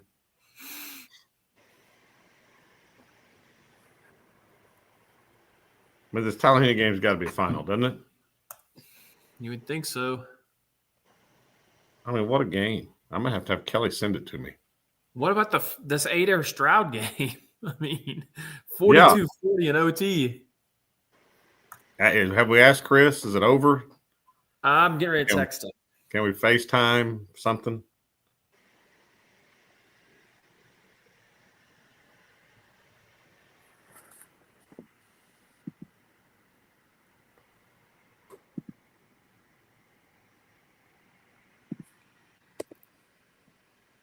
Yeah, I got. Let's see if it's a final.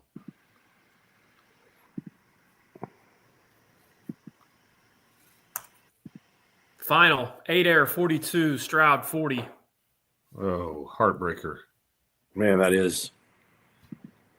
These last two games have been as good as any. Back and forth. Yeah. I mean, we just can't get a final. And it still says a minute left on the Squirtle deal. Come on. We need the Tigers First Baptist Church pastor to update us. I mean, he was all over it. Shaq, you want to, or Mark, you want to run back through the scores just real quick? Sure, I'll do that. Let's see here. Final. Tallahena over Fairland. There you go.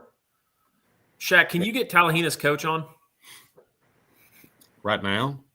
Yeah, after the game. I mean, we might want to give him a minute, but yeah, I can. We might want to give him a minute.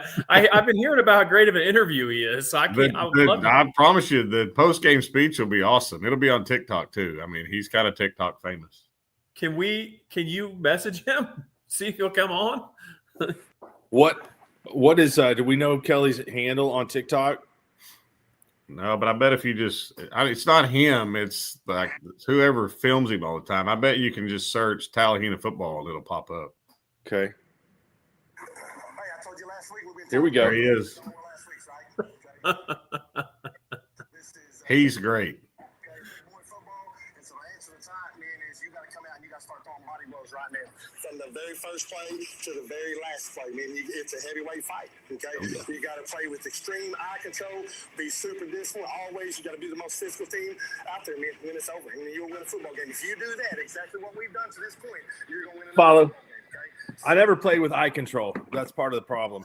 Nobody ever told me to do that. Class 4A, Tuttle beats Broken Bow 49-28, but that is the best game that the Tigers of Tuttle have been given all year long. So they will advance to the championship rematch of a year ago against Elgin. Number 1, number 2 team. They've been different in different polls, but they've been both 1 and 2 all season long. That's going to be a great one. It will be the finale next Saturday night. Should be awesome. Class 3A, got to give it up to, I think, both teams, Heritage Hall and Perkins in defeat. And we got another rematch in Class 3A with Lincoln and Sulphur. Number 1, number 2, all season long. So that one should be worth the wait again to see that there. 2-1, it was Jones 48, Marlowe 21, Washington 41, OCS 20. So the state championship game will be Jones versus Washington.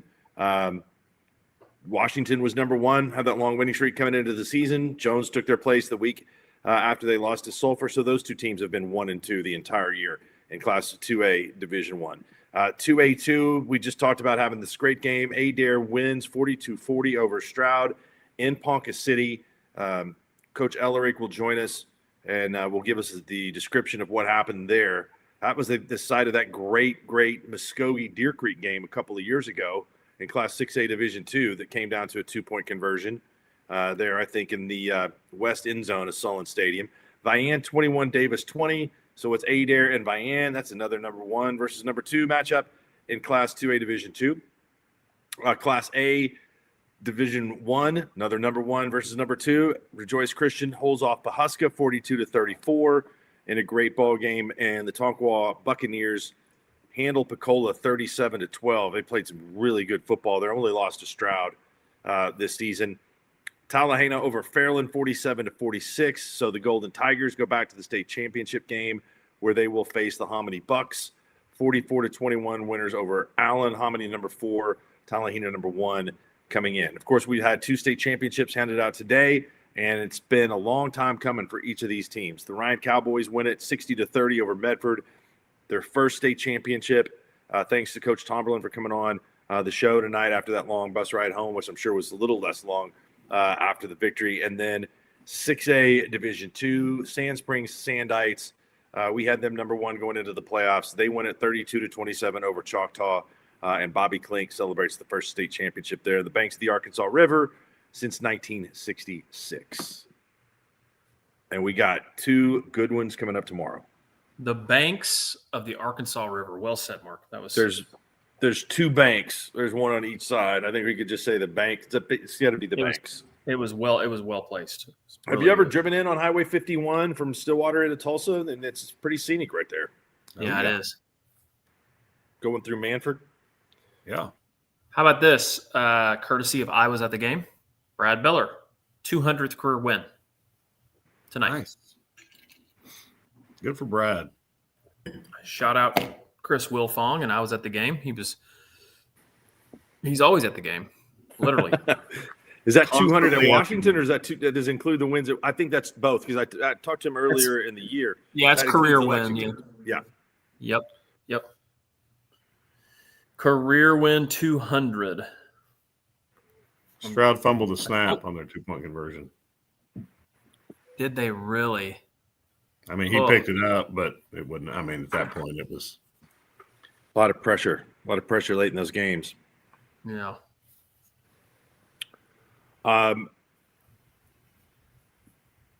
Big win tonight for Washington. My car is currently parked at Hunter Shepard's house after a tire malfunction last night in Purcell. So what, did you have to Uber home? Katie came and picked me up. That was very nice of her. Helper. Yeah. You could have called Al. He could have quality assistant. If not, I'd have been booked up with Hunter last night. And I learned a lot about what's going on around the state. I would have learned a lot. Yeah. Man, this has been a great night. It's been a great night of games. Yeah, it really has been. So next week, do we have that schedule, Mark, of when all those games will be next week? Yeah, we do. Okay. We want to go through that. The Class A will be on Thursday, both Class A games. Shaq, do you know which one is which? It's A2 and then A1, I'm pretty sure. Okay. A2 is at noon, and then A1 is at 7. Then it's Class 2A on Friday. Is it the same 2A2 than 2A1? I'm close here. Okay, yeah. It's Division 2 and Class A on Thursday at noon. Division 1, Class A at 7. Friday, 2A2 at noon, 2A1 at 7. And then Saturday, Class 3A at noon and Class 4A at 7. So I'll have both of those games. Todd Lisenby and I will be on the call on Saturday at noon and 7. Can't wait for that. Those will be fantastic games. Collegiately, who is winning that Tulane North Texas game? It was close earlier on. It is not close now. 31-13 Tulane on top. Gotcha. I mean, it's on behind you, or it was. I know. I haven't turned around. I'm trying to make sure this production quality is going good, Shaq. You're doing a great job. So I guess that means the Pokes get their coach on tomorrow. Well, they're getting him. They were already getting him on Monday anyway. If they would have won, he was still coming up for a press conference. James Madison won over Troy 31-14, so they are in position to make the college football playoff. Nice. If Duke beats Virginia. We have Coach Harmon. Do you want to go to Coach Harmon, Mark? Yeah, absolutely. Awesome. We will bring Coach Harmon. Trent, what up? What's up, guys? How are you? What's up? Congratulations. Thank you. I can't believe these kids here. It's amazing. Yeah, no. Go ahead, Shaq. No, they played really well tonight. You guys have been playing really well the last 2 games for sure. Defensively, I think you guys are as good as you need to be to go win a state championship. And offensively, you guys have been playing really well the last couple of weeks. So, kind of like not last week, but the last time you played, kind of started to dominate in the second half. Why do you think what changed? What changed from first half, second half? I give it credit to just how physical these dudes play. I think we wear on people in the second half every week. And we settled down a little bit. I'll give Cole credit. They went to some empty sets that were giving us some fits early.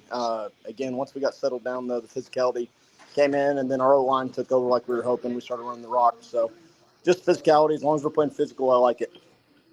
Yeah, I would too. What kind of crowd you have tonight? I can't believe this place, dude. Tonkwall takes football serious here. So, hey, I appreciate you guys. We're going to load on the bus. These dudes got one thing.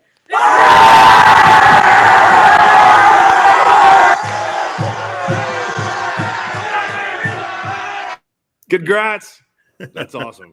That's good stuff.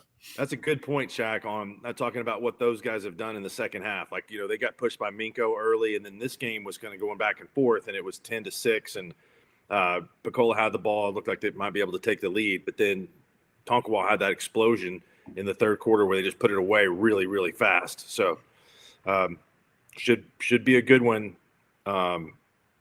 Rejoice with the defending state championship coming in. I think that might be a different favorite in the championship game. Yeah, I mean, after watching them a couple of weeks ago, I hadn't really watched any Rejoice until I watched them when I was watching the Pecola game. Don't get me wrong, they're really, really good. But they didn't look like the same team they had last year, especially up front. And when you've got freaks, it doesn't really matter sometimes. But, I think Coach Dunn talked about this earlier. I mean, and so did Coach Blankenship. A lot of times in these big games, it comes down to who can block and who can tackle and who can run the football. And Tonkwall is just really physical. I mean, I haven't watched them live this year, but just watching them on film and then just watching them, on Squirtle, they just fly around the football, and they put 11 guys on the defensive side of the ball that do not mind sticking their face on your face, and that matters a lot. That's hard to do in high school football. I'm just going to be honest. Find 11 kids that'll do that, and they've figured that part out. So, I think they're bringing another gold ball back to K County. They're in K County, right? K County. Compton, Nero, and ZZ Oakland Louise are going to be tough to stop. I mean, they can keep anybody in a game. I think for Tonkwall, they have to sustain their drives and do what they've kind of done all year. Because you saw the explosiveness of Rejoice tonight in that game against Pawhuska. I mean, just when they were threatened, they were able to come right back and score. Yeah, there were 2 kickoff returns for touchdowns and a punt return down to like the 5 between both teams tonight. So special teams were big tonight. But I think Tonkwall's they don't have the same kind of athletes, but they've got enough athletes that I think they can match up with Rejoice as well as anybody in Class A can. So I think you combine that with just like Coach Harmon said, just how physical they are up front. I think it'll prove to be the difference. Now that being said, Coach Marley does a great job, and he'll have a plan, and it'll probably be one heck of a football game. I have been able to see Tonkwall in person. Every bit of what Shaq is saying is accurate. Seeing him in person, the biggest thing I came away with was just control on both sides of the line of scrimmage. They're very sound, like Shaq said, defensively. They're very multiple defensively. They bring a lot of different kinds of pressures, and they can do that because the back end of their D-line's great. Big kids up front that can move, and then their secondary and their linebackers are all like clones of each other.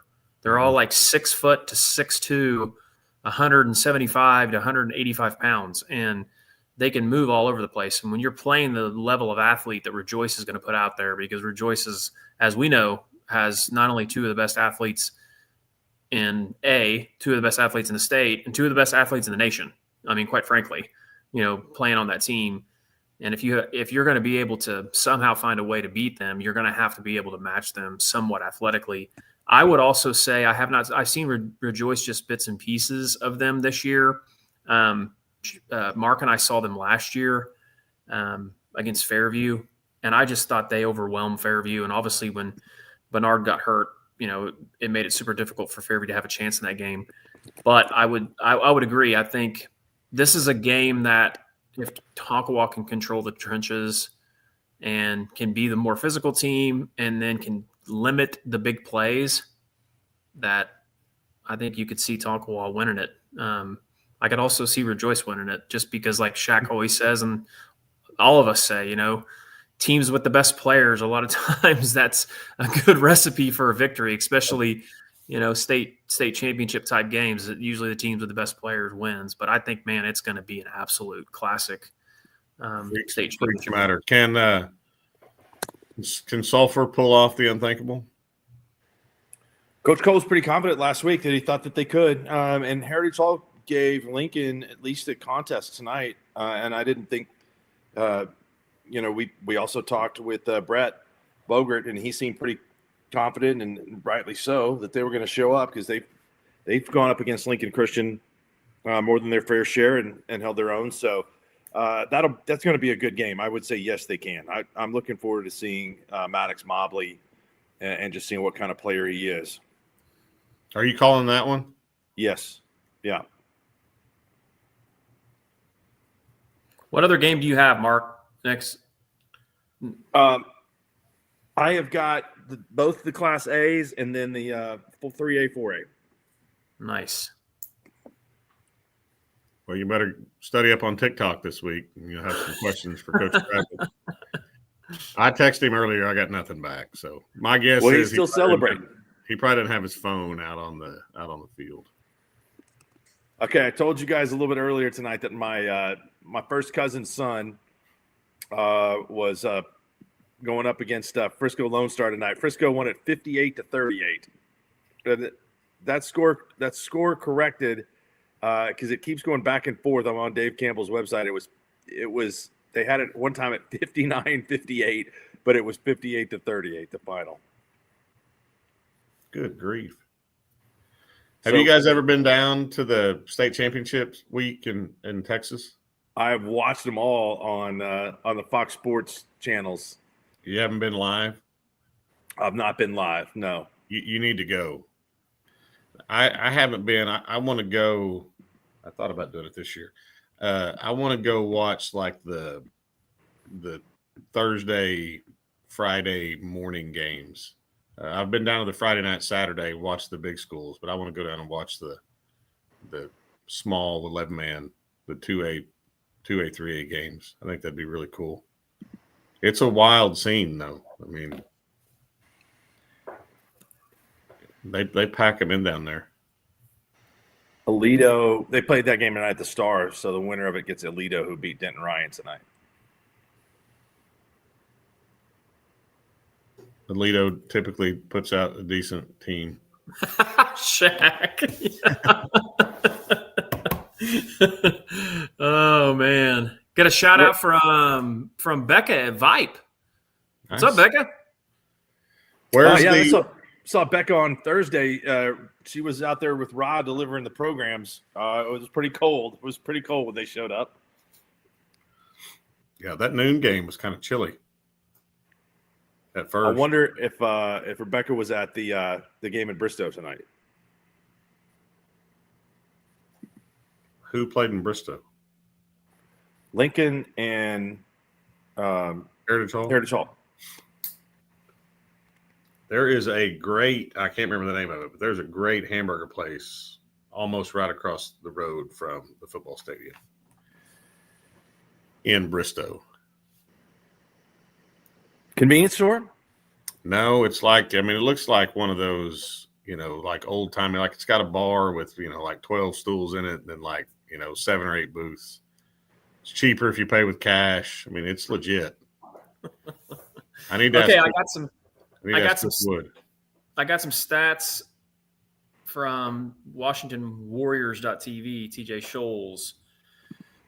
Washington ran for 400 yards tonight, 190 from Javian Hall, and 177 from Josiah Dickerson. It's not bad. Those are two really good running backs, man. Yeah, I guess that's not quite 400, but you know what I mean. It rounds up to it. Well, the quarterback carried any? Yeah, good point. He probably could have. He's pretty decent too. But it's an incredible combination between Hall and Dickerson. Dickerson is not big, but man, can he move, and has got just electricity and juice. And then Hall is a big kind of strider of a running back that is difficult to tackle. So Washington's got a little bit of everything. It's called the Anchor, is what Coach Brandon Barnett, let me know. Okay. The one in Bristow? Yep, the Anchor. He said the hamburgers are massive. Yeah, they're way good. I stopped there last year on our way to somewhere to basketball. Where did we play area at last year? Somewhere Old Mulgee or something like that? Yeah, wasn't it? I think so. I think Chris is getting ready to come on. I think he would be somebody that would be a great conversation to talk about that game. It'd be cool if we could get Will Amos on. I don't have his number. Yeah, I don't either. The Anchor is they got burgers and fries a little bit like the Peach Orchard. Oh, it's legit. It's way good. Places now, this says that they've got malts and shakes. Mm-hmm. Do all places now have malts and shakes? I've never been able to really tell much of a difference between a malt and shake. They're both really good, so it doesn't matter.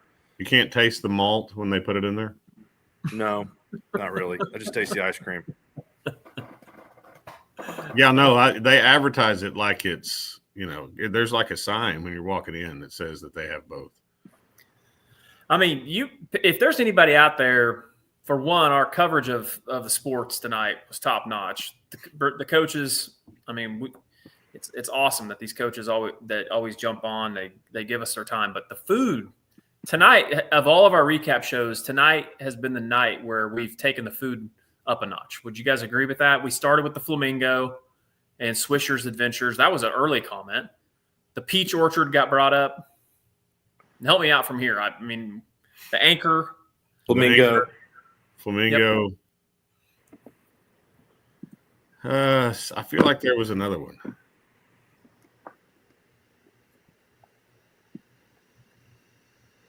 I just sent you both famous Will Amos's number. So see if we can get him on the show. Is he coaching somewhere now? I think so. I think he was at Wyandotte at one point. I don't know. Let me find out. This hot dog at the Anchor does not look as good as some of the other stuff in there. You got to go burger. I mean, don't stray away from what, the reason you're going. Right. Okay, I got that place. Get that place put on the list also. Yeah, it's legit. I've actually been twice. Sometimes when I go to Tulsa, I like to take the back roads. We happened by it. He's at J. Will is. I know. I just saw a big. We don't have to ask him all these hard hitting questions, but I just saw a big brouhaha on Facebook that Jay has canceled the series with Grove, and it's been going on for 100 years, and they're not going to play next year. Yeah, I saw that too. I didn't take a deep dive into it other than because that could have been a rabbit hole. There was like 700 comments or something. But I read most of them, and most of them were wondering how one person can make that decision. Yes, there's some definite ill will towards a few people in J right now. I do believe that one person can make that decision, right? They can. Yep. It always stops with one person. Yeah. That person can generally make whatever decision they want. The coach, the AD, or the superintendent, all three are capable of making that decision. Just have to convince the others. Yeah. But that's a shame. I mean, I know that's I love the historic rivalries. That's one of the oldest in the state. It's too bad that that's coming to an end. But we've seen a lot of great rivalries come to an end based on the difference in population and enrollment. And I don't, some of them are hanging in there. Shaq, there's a few rivalries that are still taking place between a Class A school and a Class 3A or Class 4A school. The Hominy Cleveland rivalry is that way.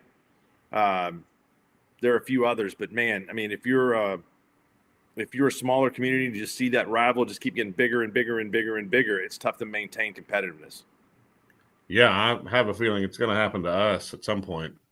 We're going to get to the point where probably we're a little bit too big that Crescent's probably going to say it doesn't really make a lot of sense for us to play you, which will be a shame, but I'll understand if I'm still around here. But, I'm hoping because we've gotten a little bit bigger, we might lose that one, but I think we can get Hennessy and Kingfisher to, we've played Hennessy the last 2 years, hoping we can start one with Kingfisher. And if that's the case, I mean, that'll probably last definitely as long as I plan on being around here, or as they're planning on having me around here. But that'll be a cool one. So, yeah. What is Grove's 5A, aren't they? Grove is 4A, but they're at the top of the list. I mean, they're pretty close to the bottom. I mean, they have been 5A.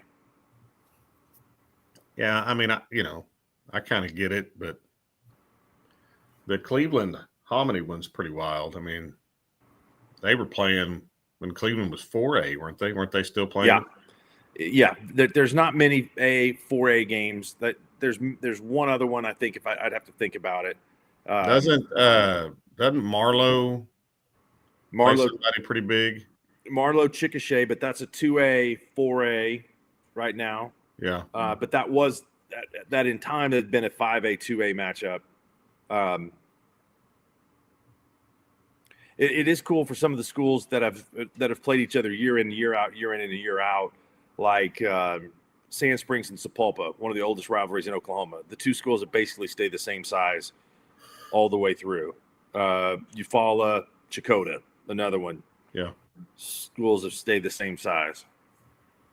Yeah, there's a lot of those out there in the Panhandle that lost. When some of those schools went 8-man, some of them stayed 11-man. Yep. Like Hooker. I mean, they don't have anybody. I mean, every school out there that they probably played forever is 8-man now. That's true.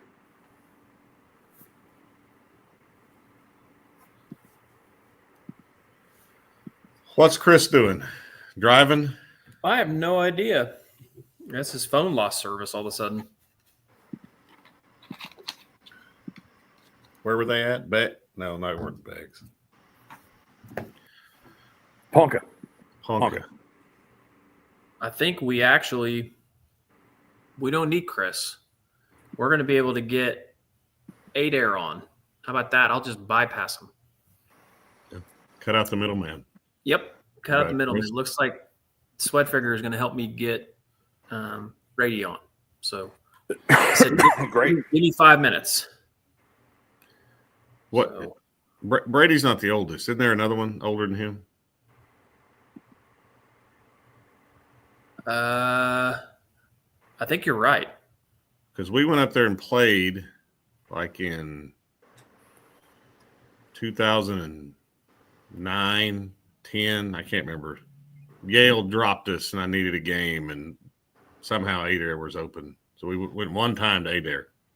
It was 0-0 going in the fourth quarter, and I think they suited up 65, and we suited up 25. It was 21 rip at the end of the game, but it was cool. And there was a Bradbury playing quarterback, and I think he was his older brother. What year was this, Shaq? I mean, you're making me think, and I'm old. It would have been like, I think it was 2010.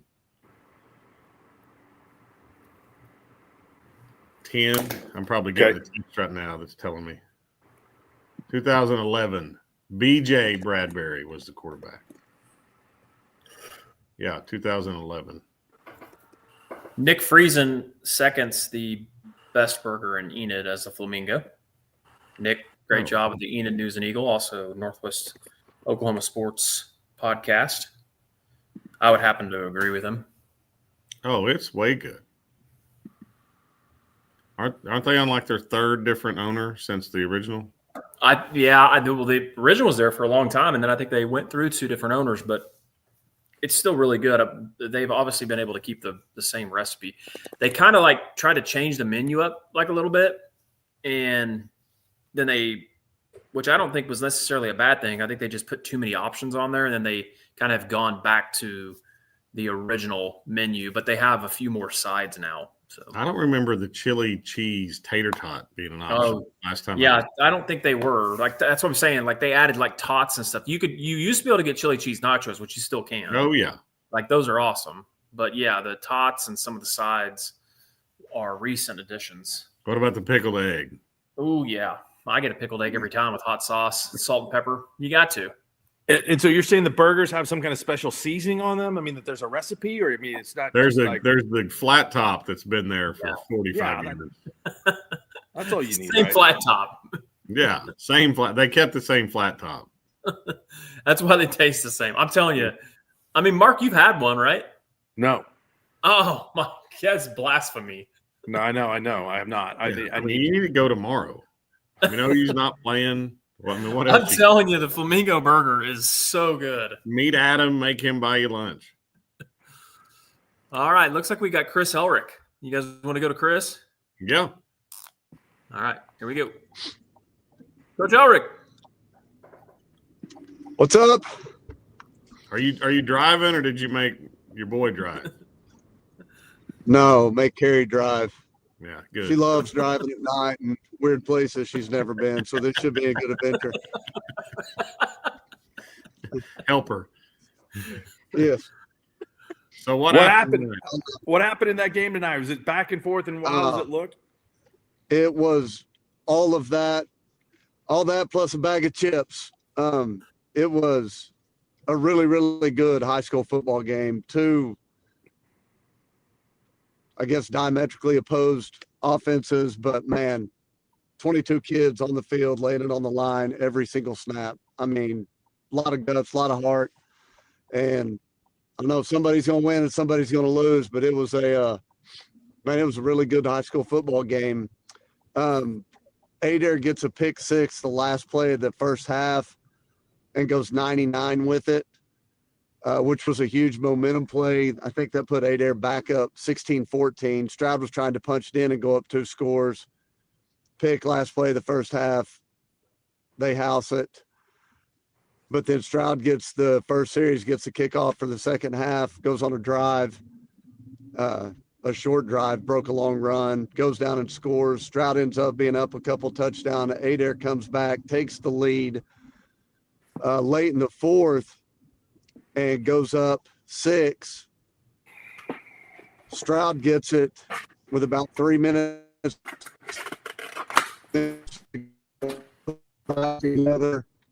Late in the fourth,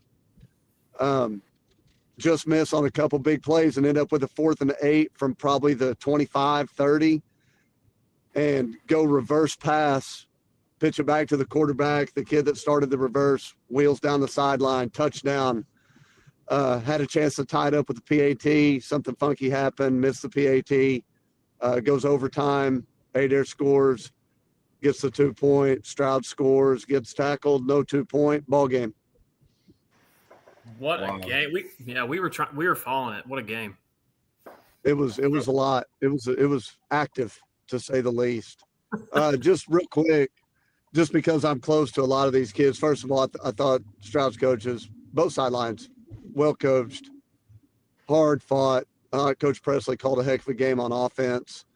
But man, Tristan Baker at linebacker and running back for Stroud, he's as good of an inside linebacker in high school football at this level as you'll see. Jacob Beck played his tail off, playing safety and running back. The Jerry Jones, a quarterback outside linebacker, had a heck of a game. He's a good quarterback, but man, to line up against Adair and play 9-tech and quarterback, I mean, you just see that in high school football. So tip of the hat to him too. And really all the kids on both sides. It was just a really good football game. Are all those kids you named seniors? Yes. All those guys are the receiver for now the receiver, the Aiden Collie kid's 13. He's a junior. And kind of a weird thing for Stroud, they started 2 freshmen tonight. So, that, and I thought those kids held their ground and did a really good job. But yeah, that's probably good news for you that 4 and 5 and 22 and 11 are graduating. Yeah, that's good news for us. So did you go to the Ryan game today? Ryan Cowboys, let's go. Number 1 in the bank. They're going to go on a run now. You better watch out. They got the first one out of the way. Yeah, Chris got photo creds with Squirtle. He's becoming a full-time employee for Squirtle. I was harassing him the I'm whole waiting time. on my first check to hit the. I'll send you my Cash App. No, that was a lot of fun. I actually got the opportunity to talk to the team before the game, and then for the game, I went up and stood with a bunch of old Ryan guys up in the stands, and we yelled cool stuff like "get him" and "tackle" and "hit somebody." It was awesome. Yeah. Well, you guys got to get in. No, you do. No, the Ryan game was good. And I talked to some of you guys during the game through text, but the quarterback for Ryan he's a really good player. He had to have somewhere in the neighborhood of 400 yards rushing today. 391. 391 and 7 touchdowns. Yeah. That's a decent outing. Good for him. I think I had 391 in my 4 years of football. So 38 carries. But hey, Chris, thanks for joining, man. Have a safe trip back and enjoy the day. Hey, I appreciate it. You guys be good. We'll see you. See you. All right. Very good. We got the Brady Adair Warriors head coach with us. There he is. What's up, guys? Can you hear me? We got you, Brady, man. Oh, Congratulations. What a game. Are your nerves, are you calm enough yet to be able to talk to us? Oh no. I'm still in shock. Still in shock. It was awesome. It was a battle tonight. No, I was watching it or trying to watch it, and I was behind, so Adam kept ruining everything that was about to happen for me. But first overtime game for you as a coach? Yes. So yes, it is. Yep, it was.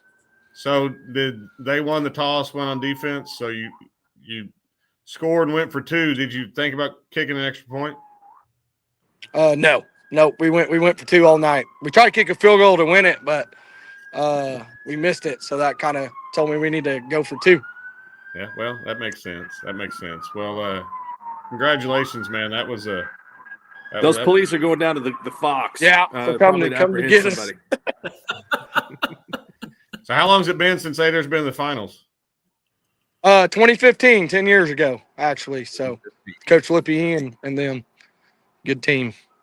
Well, that's awesome. Well, congratulations on making it back. And I told somebody else this, so I'm going to tell you the same thing, and you can take it or leave it. But take some time next week for yourself when you're out there before the game. Just 2 minutes by yourself, get away from everybody, and just soak it in, because you never know if you're going to be back. And even if you do, there's nothing like the first time you get to go. So absolutely. So make sure you do that. You'll appreciate it at some point in your life. Yes, sir. Will do. I will. Hey, Brady, before we let you go, tell us about a couple of kids on your team. I know your quarterback has been fantastic. I mean, tell us who's making a lot of plays for you guys. Cooper McCord's our quarterback and middle linebacker. He struggled throwing it tonight, but he showed unbelievable resiliency, and he probably ran, I don't know what he ran. It had to be 35, 40 times tonight. And he found a way to get it done for us. Number 6, Ethan Stevens, our running back and corner. He did a great job on number 13 tonight. Didn't give up any big plays to number 13 from Stroud. Then we had a couple young guys play really well. We had a freshman at defensive end. Zach Wilson played his tail off tonight. And then a sophomore inside linebacker, Jacob Graves, played really well as well. Well, you guys, it should be a great game. You guys got Vian coming up this week in the championship, and we're all looking forward to it. So we appreciate you joining us after this game, and congratulations to you guys on getting the win. Appreciate it. Thanks for having me on. You bet. Good luck, Coach. Good luck. All right. Thanks, guys. That's not a short bus ride from Ponca City to Adair. You guys want to bring former state champion Will Amos in? Yeah, bring him on. I think he's on his cell phone, but he said he can hear us and he has audio. So I'm going to add him to the stage. Will, what's up? What's up, guys? Not much. So tell us about Tallahena Fairland. Seemed like a wild one. It was crazy. I mean, I feel like first off, I should shout out my little brother. You know, it's his senior year. They made it to the semis. It was fun to watch him from the time he was little till now, you know. But kind of back and forth, high-scoring game. Fairland faked a punt late in their own territory, and Tallahena kind of capitalized on it. How about the two quarterbacks in the game, Will? Both really, really good?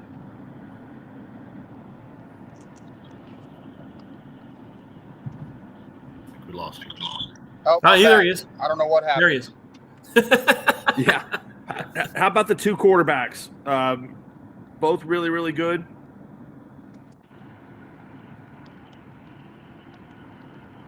Jack, can you translate for me? Will, can you hear us? Yeah, you're back. I don't know what happened. Tell us about the two quarterbacks. How'd they play? Man, I got to coach the Shirts kid his sophomore year. He's unbelievably talented, and some program's going to be really lucky to have him. I had never seen the Tallahena kid, but, you know, I knew he put up a lot of numbers, and he's unreal too. So when you got two dudes like that going at each other all night, it's always fun to watch.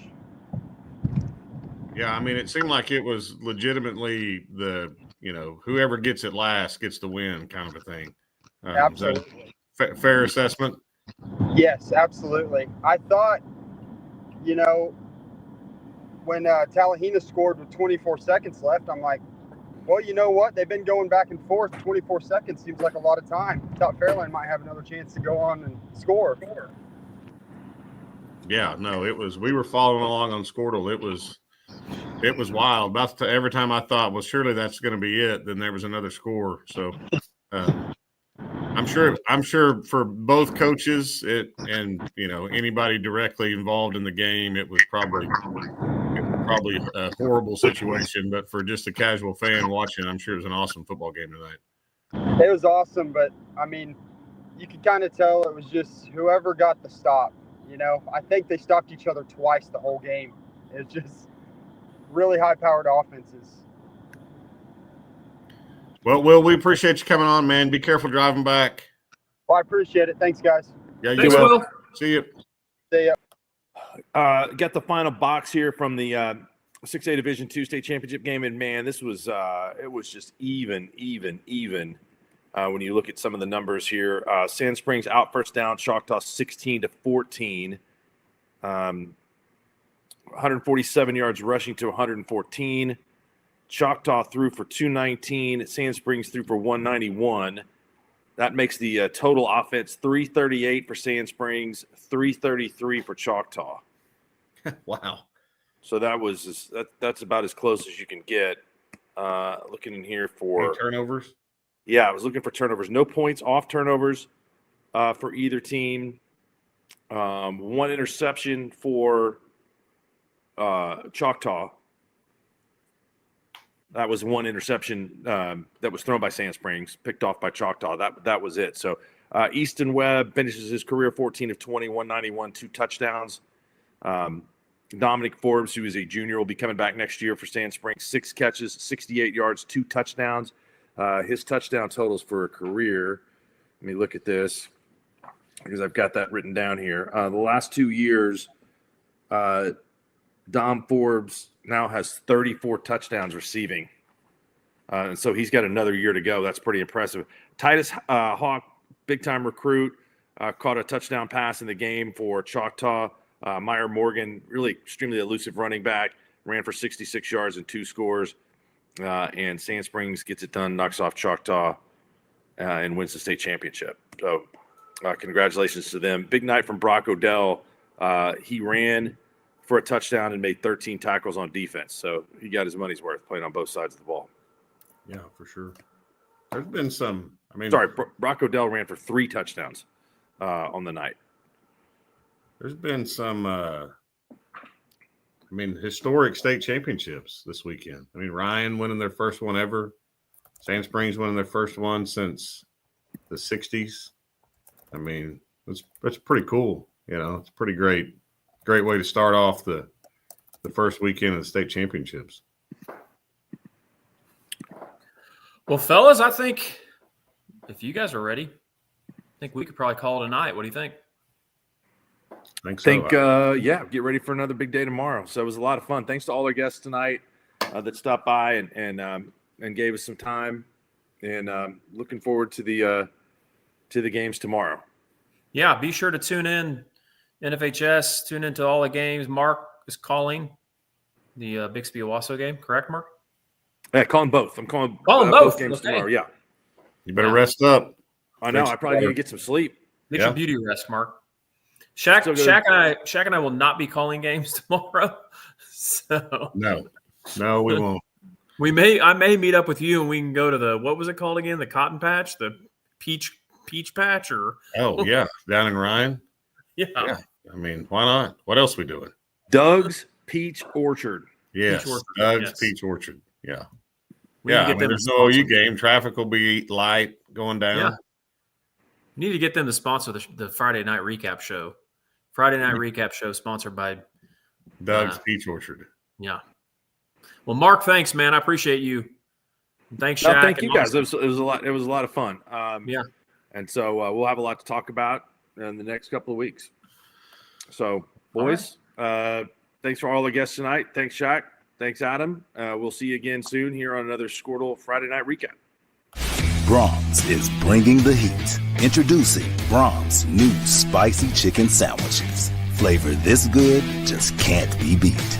Brahms crispy, tender, spicy chicken delivers just enough kick to ramp up our original recipe. Get it regular or club style with crispy bacon and American cheese. Add on Brahms sauce for that